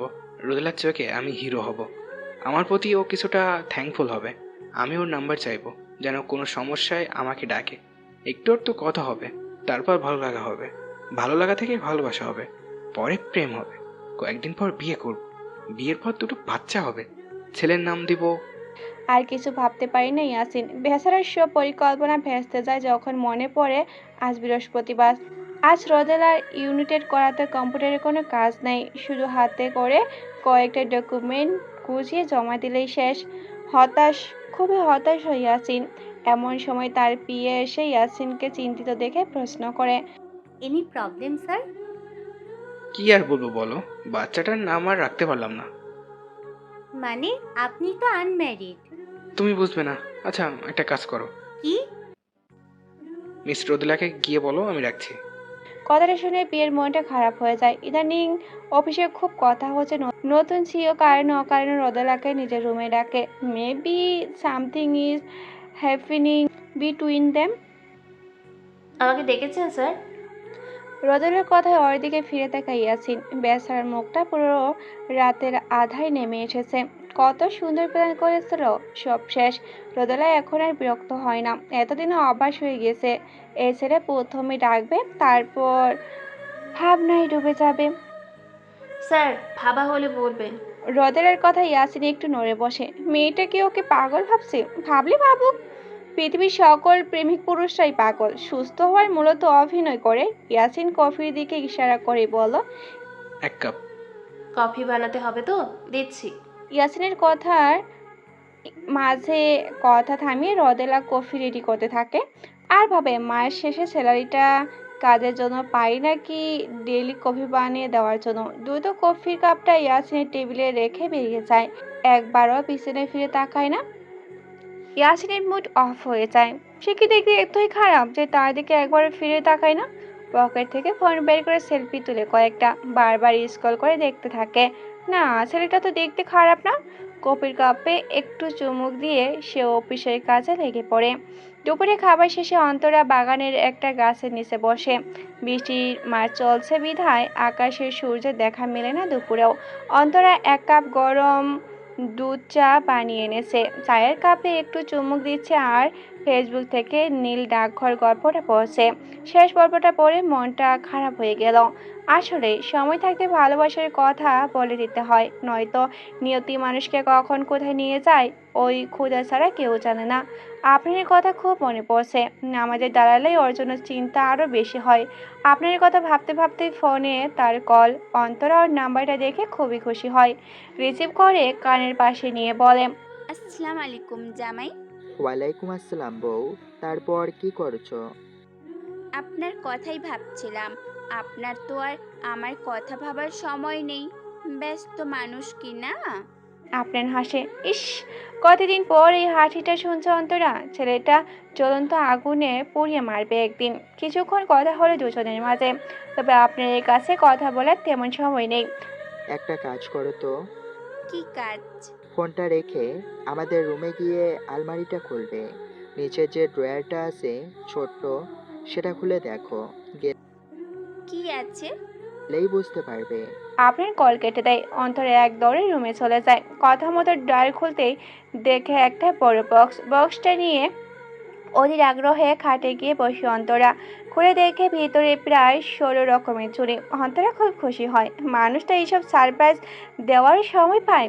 তবে একটা জিনিস সে বুঝছে না, আপনার বুঝলো কি করে তার চুড়ি পছন্দ। তবে বক্স চুড়ির সাথে একটা সুন্দর গোলাপও ছিল, যদিও ফুলটা অনেকটা শুকিয়ে গিয়েছে। অন্তরা খুব যত্নে সেটাকে নিয়ে তার পড়ার টেবিলের পাশে সাজিয়ে রাখে। এই ফুলটা দেখলে মনে হবে আপনার তার সাথেই আছে। থ্যাঙ্কস দোস্ত, সেদিন রাতে ম্যানেজ করে নিলি। আপনার এই কথা আর বন্ধু হেসেই বলল, তুই তো আমার ফ্রেন্ড, এতটুকু তো করতেই পারি। আর তোর কষ্ট তো আমি বুঝি। আপনার ভোরু কুচকে জিজ্ঞাসা করলো, মানে থাক, এখন আর সাধু সাজতে হবে না। ছেলেদের তো এমন কষ্ট হয়ই। কি বলতে চাইছিস? মেয়েদের মতো ঠং না করে বলতো। ছি ছি, বইয়ের শোকে এখন তুই ছেলেদেরও মেয়ে হিসেবে দেখেছিস? সাবধান, আর্মি ক্যাম্পে এসব পেলাম না। আপনার বিরক্ত হয়ে নিজের রাইফেল ঠিক করতে লাগলো আর বলে উঠল, তুই জীবনে শুধরাবি না। কি করে ভালো হবো বলতো? আমার কি তোর মতো বউ আছে? বয়স হয়ে যাচ্ছে, ঠিক ঠিক ছুটিও পাচ্ছি না, আর মা বেশি জোরও করছে না বিয়ের। আমার কি বাসর টাসর করতে মন চায় না? আহারে ভাই আমার, দাঁড়া, এবার মিশনটা ঠিকঠাকভাবে শেষ করি, তোর জন্য বউ খুঁজে বের করব। আচ্ছা, আমরা বেঁচে ফিরবো তো? আপনার এই কথায় কোনো উত্তর দিতে পারি না, তবু মনটা শক্ত করে বলল, কেন পারবো না? পারতেই হবে। আমার বউয়ের সাথে বাসর করার জন্য হোক আর তোর বিয়ে করার জন্য হোক, পারতে তো হবেই। দুজনেই এক কথা হেসে ওঠে। ট্রেনিংয়ে যাবে এখন সবাই। সব রেডি করতে করতে আপনাকে উদ্দেশ্য করে তার বন্ধু রোহান বলল, তোর কথা শুনে মনে হলো এখন বিয়ে না করেই ভালো করেছি। মানে সামনে খাবার আছে, অথচ খেতে পারছি না। স্বাধীন দেশে মুক্তিযোদ্ধারা ঢুকতে পারছে না। আহ, কি কষ্ট। থাম ভাই, আর কাটা খাতে নুনের ছিটা দিস না প্লিজ। এইভাবে না, বল ওই মামা, না প্লিজ। বাসায় এখন সবাই ফেরত এসেছে। বিয়ের অনুষ্ঠান শেষ যে। অন্তরের মনটা এখন খুবই ভালো। বাড়িতে মানুষজন থাকলে বাড়িটাকে বাড়ি বাড়ি মনে হয়, নয়তো ঘুমন্ত কোনো নরক মনে হয়। অন্তরা আজ কাজ করছে আর একা একা গান গাইছে আর আপনাদের দেওয়া ফুলের কথা ভাবছে। আহা, টমাটার ভারী মজাদার। উহু, টমাটার ভারী মজাদার। অন্তরা রান্নাঘরে দাঁড়িয়ে দাঁড়িয়ে আলু সিদ্ধ করছিল। আপনাদের মায়ের আলুর চপ খেতে ইচ্ছা করেছে, তাই বউকে বললো একটু বানিয়ে দিতে। অন্তরাও তাই করছে। তবে এমন সময় চারু সেখানে আসে। চারু ওই বাড়ি থেকে আসার পর একটু কেমন যেন করছে, মানে অন্তরার দিকে বারবার তাকে কি যেন ভাবছে। অন্তরা বিষয়টা বুঝতে পেরে বলে ওঠে, আপু, কিছু বলবেন? না না, কিছু না। চারু তাড়াতাড়ি সেখান থেকে একটা বাটি নিয়ে সরে আসে আর মনে মনে ভাবে, মেয়েটা সন্দেহ করলে না তো? আপনার জানতে পারলে জানে শেষ করে দেবে। সে আড়ালে এসে কাউকে কল দিয়ে বলে, সাবধান, আপনান কিন্তু আপনাকে ছাড়বে না। সবটা বুঝে ফেললে আমিও শেষ। ডোন্ট ওয়ারি, এটা মেজর আফনান সাদিকের জীবনের শেষ মিশন হবে। I challenge you. চারু একটা ডেভিল স্মাইল করে ফোন রেখে দিল। অন্তরের দিকে তাকিয়ে ভাবলো, আমি যাকে পাইনি তাকে কাউকে পেতেও দিব না। ফারিয়া, নিজের নাম শুনে পিছনে তাকান ফারিয়া। সকাল সকাল ভার্সিটি যাচ্ছিল, রিস্কা না পায় ফুটপাতে হেঁটে যাচ্ছে। খুব একটা দূরে না ভার্সিটি, তবে পরিচিত কণ্ঠে নিজের নাম শুনে দাঁড়িয়ে যায়। পিছনে ফিরে দেখে পরিচিত মুখ। চেহারায় অটোমেটিক একটা হাসি চলে আসে। সাইম এখানে হঠাৎ? কেন আসতে পারি না? ফারিয়া হাসে। সাইম কাছে আস্তে আস্তে বলে, হাসবেন না ম্যাডাম, হিন্দিতে একটা কথা আছে, হাসি তো ফাঁসি, এটা মনে রাখবেন। ফারিয়া যেন আরো জোরে জোরে হেসে ওঠে। সাইম ওর এক হাত নিয়ে নিজের হাতের মাঝে শক্ত করে ধরে। চলো পাশের রেস্টুরেন্টে যাওয়া যাক। ফারিয়া বাধা দেয় না। এতদিনে নিজের মাঝে সম্পর্কের জটলা অনেক দূরে গড়িয়ে গেছে।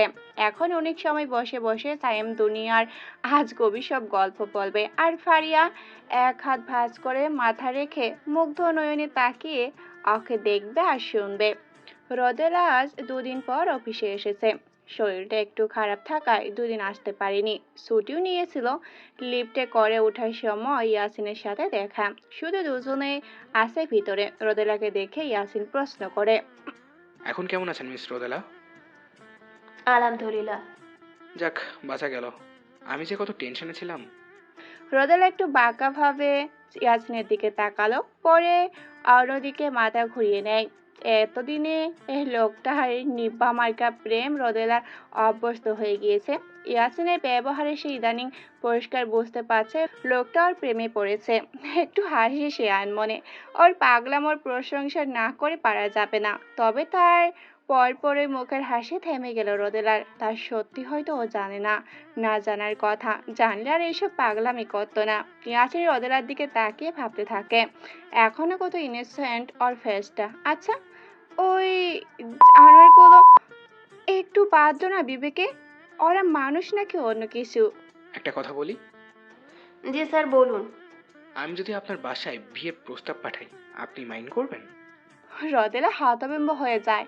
এখন এভাবে এখানে ইয়াসিন এমন কিছু বলতে পারে সেটা রোদেলার ভাবনার বাহিরে ছিল।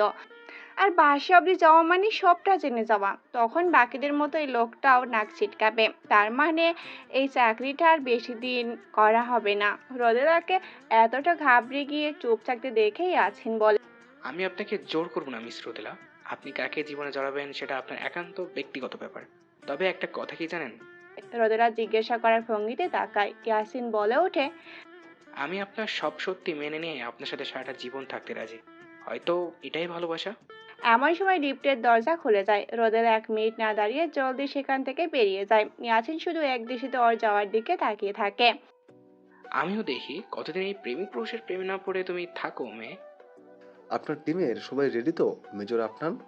ইয়েস মেজর রোহান, আমরা ফ্রন্ট সাইড দিয়ে যাচ্ছি, আপনারা ব্যাক সাইড দিয়ে এগোতে থাকুন। দুটো টিম দুদিকে ভাগ হয়ে যায়। চট্টগ্রামের পাহাড়ি এলাকায় এক পরিত্যক্ত স্থানে ঘাঁটি বেঁধেছে রিদওয়ান ও তার দলের সবাই। এই পুরো এলাকাটায় ওদের কবজায়। অস্ত্রশস্ত্র ছেলেপুলে কম নেই রিদওয়ানের। এতদিন যত টিম এসেছে ফেরত গিয়েছে তাদের লাশ। আজও পুরো সেনাবাহিনীর সবচেয়ে বেশ দুটো টিম এসে এই ভয়ানক রক্ষক্ষেত্রে। লড়াইটা শুধু প্রফেশনাল না, পার্সোনালও হয়ে উঠেছে। বোনের সাথে হওয়া অন্যায়, স্ত্রীকে ক্ষতি করতে চাওয়া কিংবা দেশের সাথে বিশ্বাসঘাতকতা, সবকিছুই করেছে রিদওয়ান। আপনার নিজেকে সাহস জাগায়। Come on Afnan, you can do it. সবকিছু প্ল্যান মোতাবেক চলতে থাকে। দুটো টিমের মাঝে ওয়াকি টকি দিয়ে তথ্য আদান প্রদান করে। 2 বন্ধুর লিড দিচ্ছে টিম দুটো। আমার সাহসী সেনারা কেউ পিছু ফিরবেন না, হয় জিতবো না হয় মরবো। হার হার নিয়ে ফেরত গিয়ে দেশকে বিপদের মুখে আমরা ফেলবো না। সবাই বুঝতে পেরেছেন? Yes sir. আপনার ওর টিম নিয়ে সামনে এগোতে থাকে। মেন দুটো টিমকে আবার ছোট ছোট 4টে করে টিম ভাগ করা হয়েছে। আপনার নিজের সবচেয়ে রিস্ক আছে যে টিমে তার মাঝেই আছে, আগে থেকেই পরিকল্পনা করে আছে। 2জন সেনা সদস্য ইচ্ছে করে দুটো ফুল নিশানায় অন্য পাশ থেকে গুলি করবে। স্বাভাবিক, তখন রিদওয়ানের দলের লোকেরা ওই দিকে টার্গেট করে সামনে আসবে। এই সুযোগে ছোট ছোট 3টে টিম সবাই এগিয়ে যাবে। দুটো টিম ফিল্ডে থেকে লড়াই করবে। একটি টিম সোজা সামনে থাকা পুরোনো বাড়িটায় ঢুকে যাবে। পেছন থেকে মেজর রোহানের একটা টিমও ওদের সাথে ভিতরে যাবে। দুটো টিম পেছনের শত্রুদের সাথে লড়বে। আর শেষ টিমটা সবার সেফটির জন্য সব তথ্য মেইন ক্যাম্পে অফিসারদের কাছে পাঠাবে। অবস্থা খারাপ দেখলে সেনাদের সেফটির জন্য ফেরত আসতে বলা হয়েছে। বাকিটা দেখা যাক। প্ল্যান মোতাবেক সবকিছু চলছে। বাড়িটার ভিতরে আফনান তার টিম নিয়ে পৌঁছে যায়। তবে রোহানের আসতে কিছুটা দেরি হয়েছে। তবে এই একটু দেরি পুরো ফলাফলটা পাল্টে দিতে পারে। তাই আফনান সোজা দোতলায় চলে যায় আর ওর টিমকে পাহারায় রাখে যেন ওদের দলের লোক আর ভিতরে না আসতে পারে। দোতলায় রিদওয়ান আছে। ওকে জিম্মি করতে পারলে সবকিছু থেমে যাবে। তবে দোতলায় এসে রিদওয়ানকে একা দেখে আফনান বেশ অবাক হয়। Welcome major Hafnan Sadiq, are you okay? ব্যাপারটা কি বলতো?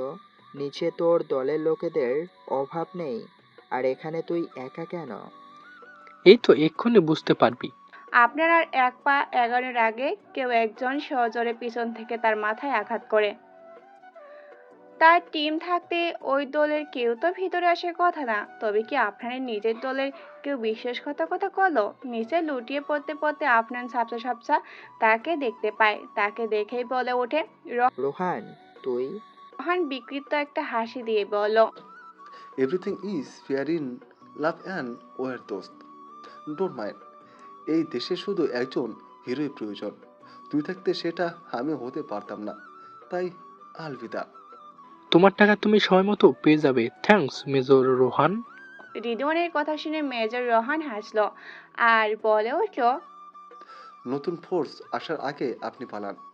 রিদওয়ান আর 1 মিনিট দাঁড়ালো না। তার দলের সবাই মৃত লাশ পড়ে আছে। সে দ্রুত পাশের জঙ্গল বরাবর হাঁটতে থাকলো। তবে হঠাৎ একটা গুলি আওয়াজ যাত্রা থামিয়ে দিল। পিছন থেকে কেউ গুলি করছে, বুক বেয়ে রক্ত বেরোচ্ছে। পিছনে তাকাতে দেখে আপনার দাঁড়িয়ে। রোহানি কিছু বলছে না। রিদওয়ানও চিল্লিয়ে বলে, ইউ ব্লাডি বিস। আর কথা শেষ করতে পারল না রিদওয়ান। আপনার তার রাইফেল দিয়ে আর একটা গুলি করতে রিদওয়ান মাটিতে লুটিয়ে পড়ে আর আফনান বলে ওঠে, let's the main game begin. দেশে সব নিউজ চ্যানেলে আজ একটা নিউজ চলছে। আফরিনের পুরো পরিবার অধিক আগ্রহে টিভির সামনে বসে আছে। 2 দিন পার হয়ে গেছে আপনাদের মিশনের। দেশের সর্বোচ্চ সম্মাননা দেওয়া হবে মেজর আফরিন সাদিককে। তার পুরোটাই লাইভ হচ্ছে। এত বড় একজন ক্রিমিনালকে কিভাবে সে শেষ করে দিল তা বেশ অবাকের বিষয়। এখন সে পুরো দেশের হিরো। একটু পর আপনার মঞ্চে উপস্থিত হয়। প্রথমে তাকে স্পেস দিতে হবে। স্টেজে উঠে সে ডেস্কের কাছে যায়, মাইকটা নিজের দিকে ঘুরিয়ে স্পেস দিতে থাকে। আসসালামু আলাইকুম।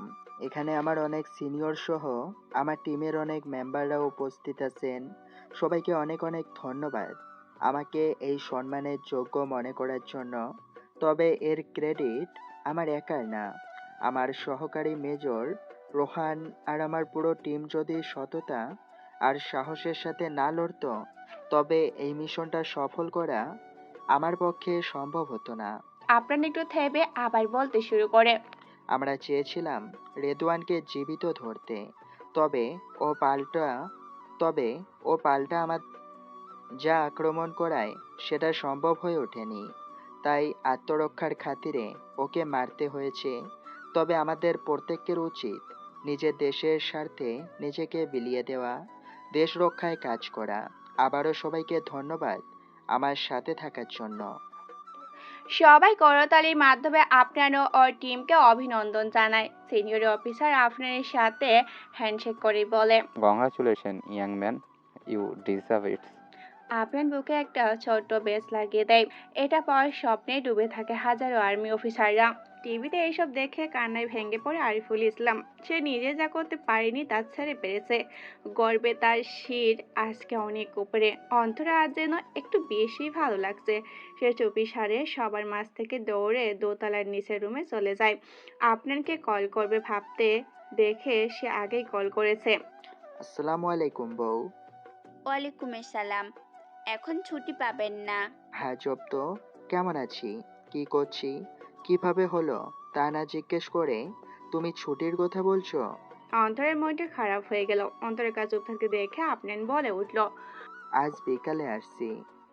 দোস্ত, রোহানের কথা শুনে ব্যাগ গোছানো থামিয়ে আপনান ওই দিকে তাকায়। তোরে বললাম একটু ঘুমিয়ে নে, নিলে না তো। এখন কি ঘুমের সময় নাকি? কি যা তা বলছিস? না মানে বইয়ের কাছে গিয়ে তো আজ রাত ঘুমাবি না, তাই আর কি। আপনান একটা ছোট্ট বালিশ রোহানের দিকে ছুঁড়ে মেরে বলে, হিংসা হলে এই বালি চড়িয়ে আজ শুয়ে থাকিস? মজা নিস না তো, পারলে একটু বউ খুঁজে দিস। আপনান হেসে বলে, আচ্ছা। রোহান নিজের ব্যাগ গোছাতে থাকে। পুরো 1 সপ্তাহের ছুটি পেয়েছে ওরা। 1 সপ্তাহ ছুটি মানে আর্মিদের কাছে 1 বছরের ছুটির সমান। সেখানে ঈদের সময়ে মাত্র 3 দিন 4 দিন ছুটি থাকে। আপনার ব্যাগ গোছাতে গোছাতে ভাবতে লাগলো রোহান হেল্প না করলে প্রতিশোধটাই নেওয়াই হতো না। এইসব কিছু ওদের প্ল্যানের অংশ ছিল। যেন নিজের আত্মরক্ষার উদাহরণ দেখে নিজের সবচেয়ে বড় শত্রুকে নিজ হাতে শাস্তি দিতে পারে আফনান। তাই রিদওয়ানকে এটা বিশ্বাস করানো হয় রোহান তার দলে। তবে সে হয়তো ভুলে গিয়েছে সবাই তার মতো দেশদ্রোহী রাজাকার না, কেউ কেউ দেশপ্রেমী হয়। মা, আফরানের মা রান্নাঘরে অনেক কিছু রান্না করছিলেন। আজ তার ছেলে তাদের মুখ উজ্জ্বল করে বাড়ি ফিরেছে। হয়তো টাকা পয়সা পাহাড় অনেকেই বানিয়ে ফেলে, তবে এভাবে সবার আইডল হতে কজন পারে। এমন সময় রোদেলার মুখে মা ডাক শুনে তার মা একদম থমকে যায়। আজ কত বছর পর এই ডাকটা সে শুনছে। ওপরে যতই রাগ করে থাকুক, ভিতরে সে তো একজন মা। মা তো মাই হয়। সে রোদেলার দিকে তাকালো। রোদেলা আরো কাছে এসে বলল, মা, একটু কথা বলি তোমার সাথে। আফরানের মা চুপ করে রইল। রোদেলা আবার বলে উঠল, মা, আমি বিয়ে করতে চাই। কি? একটা চিৎকার দিয়ে ওঠে রোদেলার মা। তার মেয়ে কি পাগল হয়ে গেছে? হঠাৎ এইসব কি বলছে? এর আগে তারা নিজেরাও রোদেলাকে বিয়ে দিতে চেয়েছিল। ভেবেছিল নতুন সংসার হলেও হয়তো পুরনো ব্যথা ভুলে যাবে। তবে ও আর কাউকে বিশ্বাস করতে পারেনি। আজ হঠাৎ এইসব? জি মা। যা বলছো ভেবে বলছো তো?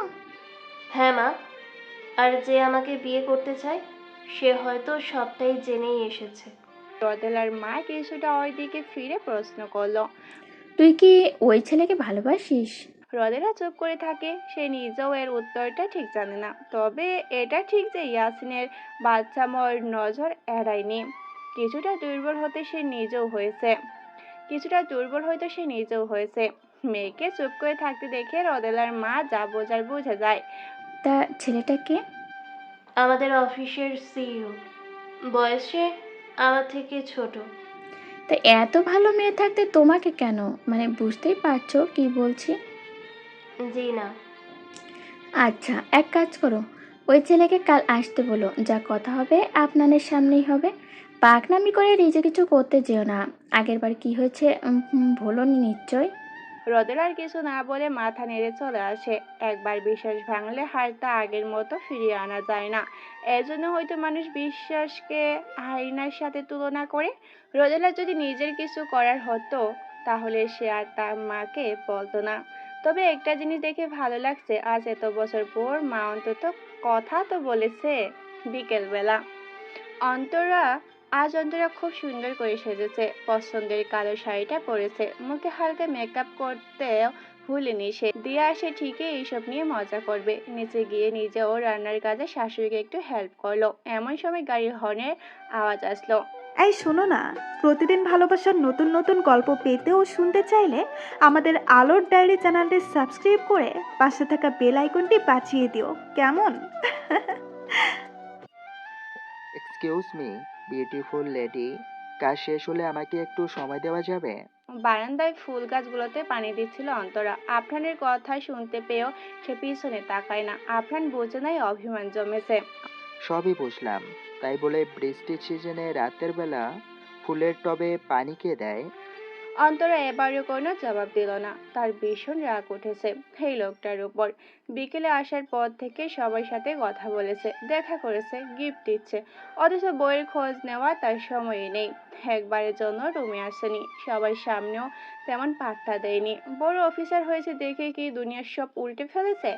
অন্তরাকে দেখাটা তার কাছে কি খুব তুচ্ছ বিষয়? রাগে জেদে আর কথাই বলবে না এই লোকটার সাথে। হঠাৎ পিছন থেকে কেউ কোমর জড়িয়ে ধরায় অনেকটা কেঁপে উঠল অন্তরা। নাড়াচাড়া বন্ধ করে একদম স্থির হয়ে গিয়েছে। শ্বাসে প্রায় আটকে যাওয়ার মতো অবস্থা। বুঝলো আফরানের কাজ এটা। কাঁপা কাঁপা গলায় শুধু বলল, হাতটা সরান। কেন? বউ তো আমারই। আফরান এক হাত দিয়ে অন্তরের কাঁধ থেকে চুলগুলো সরিয়ে দিয়ে এক পাশে নিজের মুখটা রাখলো আর শক্ত করে কোমরটা জড়িয়ে ধরে বলল, সব সময় বাচ্চাদের মতো নাক ফুলিয়ে থাকলে হয় না, এখন বড়দের মতো কিছু করার সময়। অন্তরা শুধু কেঁপে উঠলো, কিছু বলল না। কেন জানি এখন একটু বেশি ভালো লাগছে, ভয়ও লাগছে আফরানকে। আফরান অন্তরের হাত ধরে ওকে নিজের দিকে ঘোরায়, মুখটা উঁচু করে ধরে কপালে একটা চুমু দেয়। অন্তরা চোখ বন্ধ করে দাঁড়িয়ে আছে। দূরে গিয়ে বাধাও দিচ্ছে না, কাছে এসে সরেও দিচ্ছে না। আপনার ওর অবস্থা বুঝতে পেরেই বলল, ভয় করছে? আপনার কথা কাজ সব কিছু আজ একটু অন্যরকম লাগছে। কি চান? আমি কি চাই তুমি জানো না? অন্তরা চুপ হয়ে যায়। আপনার আবার বলে ওঠে, একটু সুযোগ দিবে তোমার মাঝে হারিয়ে যাওয়ার? আমার মাঝে হারাবেন মানে? আমি কি গোলক ধাঁধা নাকি? অন্তরা বকা বকা কথায় এমন অবস্থাও হেসে ফেলে আপনার। ওকে কোলে করে নিয়ে খাটে শুয়ে দেয়। অন্তরাও বাধা দিচ্ছে না, স্বামী তো, ওর তো অধিকার আছে। আপনার অন্তরার অনেকটা কাছে চলে আসে। রাত গভীরের সাথে স্পর্শটাও অনেকটা গভীর হয়। কিছুক্ষণ পর, আউস! অন্তরা, ব্যথা পাচ্ছি তো। সরি। তুমি তো কাছে আসতে চাইতে, এখন এভাবে খামচি দিচ্ছ কেন? পিঠটা শেষ করে দিলে। সরি, একটু ভয় পেয়ে গিয়েছিলাম। অন্তরা কাঁদো কাঁদো মুখ দেখে আর আপনার কিছুই বলল না। আজ রাতে তার পিঠে আর চোরের দাগের কোনো কমতি হবে না, সে বুঝে গিয়েছে। আর সময় নষ্ট না করে সে অন্তরের মাঝে আবার ডুব দিল। তারপর আজ জানতে হবে না তারপর কি হবে, সবাই জানি আমরা। আমি এত কিছু খোলামেলা বলতে পারবো না ভাই বোনরা, যা বলছি তাও সবার অভিযোগের জন্য বলছি। গল্পে নাকি কোনো রোম্যান্স থাকে না এই জন্য, কিন্তু এখন শরম করছে। পরে এডিট করে ফেলতেও পারি, জানি না। অন্যদিকে গভীর রাতে নামাজের পার্টিতে বসে গেছে চারু। সব দেখে চারু বুঝে ফেলছে সে কত বড় ভুল করেছে। নিজেকে ওয়াদা করে এই ভুল আর করবে না। যেই ভালোবাসা থেকে স্বামীকে দূরে রেখেছে তা আর করবে না। হুট করে কিভাবে যেন তার উপর আল্লাহর হেদায়ত দিয়ে গেছে। সে বুঝতে পারছে অন্যায়কারীর শেষ অবস্থা কি হতে পারে। আর আপনার হয়তো সবটা জেনেও ফেলেছে, তবে বলছে না কেন? তাকে নতুন করে সুযোগ দিতে চায়। চারু সেটাই ধরে নেয়। উপরওয়ালার কাছে মাপ চাইতে থাকে বারবার। সকালবেলা অন্তরার ঘুম একটু আগে ভেঙে গিয়েছে। আপনার এদিকে তাকিয়ে দেখে এখনো ঘুমাচ্ছে। ওকে আর ডাকে না। আস্তে করে উঠে গিয়ে ফ্রেশ হয়ে আসে। এসে দেখে আপনার উঠে গিয়েছে। গুড মর্নিং জামাই। ব্যাড মর্নিং বউ। কেন, কি হলো আবার? আমাকেও ডাকতা, একসাথে যেতাম। ইউনো, দেশে পানির খুব সংকট, আমাদের উচিত পানি বাঁচানোর। থাক, আর দেশের চিন্তা করতে হবে না, ফ্রেশ হয়ে আসেন। আপনার আর কিছু না বলে ফ্রেশ হয়ে আসলো। এসে দেখে অন্তরা সবকিছু গুছিয়ে নিয়ে যাচ্ছে। আপনার ওর এক হাত টেনে নিজের সাথে মিশিয়ে বলল, এত তাড়া কিসের বউ? ছাড়েন, এখন সময় নেই। বাসায় মেহমান আসবে। কোন মেহমান আসবে যে আমার থেকেও বেশি জরুরি? রোদাপুকে দেখতে আসবে। আপনারা এমন পরে কাল সন্ধ্যায় তার মাও এই ব্যাপারে বলেছিল। ইয়াসিন নাকি কি যেন নাম ছেলেটার। আপনার অন্তরের কপালে ঠুর ছুঁয়ে ওকে ছেড়ে দিল। আপনাদের বাড়ির ড্রয়িং রুমে সবাই গোল হয়ে বসে আছে। একপাশে অপরাধী নেই মুখ করে দাঁড়িয়ে আছে রোদেলা। ইয়াসিন তার বাবা মাকে নিয়ে এসেছে, সেও মাথা নিচু করে বসে আছে। নীরবতা ভেঙে আরিফুল বলে উঠল, তা সব জানো তো তুমি? জি আঙ্কেল। আবেগের বশে সিদ্ধান্ত নিও না বাবা, সমাজে মানুষের কথা শুনতে হবে খুব। তখন আমার মেয়েকে ছেড়ে দিবে না তো? রোদেলার বুকটা ধক করে ওঠে। আসলেই তো, পরে আবার ছেড়ে দিবে না তো? ইয়াসিন রোদেলার দিকে একবার তাকিয়ে আরিফুল ইসলামের দিকে তাকায় আর উত্তর দেয়, যদি মাঝপথে হাতটা ছাড়তেই হতো তাহলে হাতটা ধরতে চাইবো কেন? I will treat her like my queen. আপনার এবার আর চুপ করে থাকলো না, সেও বলে উঠল, আমার একটাই বোন, খুব আদরে ছিল। অনেক কষ্ট সহ্য করছে গত 12 বছর। আর সহ্য করার ক্ষমতা নেই ওর মাঝে। ওকে কষ্ট দিও না প্লিজ। আরো কিছুক্ষণ কথা হলো সবার মাঝে। ইয়াসিনের প্রতিটা কথার উত্তর সবার খুব পছন্দ হলো। শেষে 1 সপ্তাহ পর বিয়ে ঠিক হলো। আল্লাহর রহমতে বিয়েটাও ঠিকঠাক ভাবে হয়। 3 বছর পর। এই এই আপরা, দাঁড়াও মা, আর এক লোকমা দিব, তাহলেই শেষ। আরফরা 2 বছরের ছোট্ট মেয়ে, অথচ এত দুষ্টুমিতে ভরা।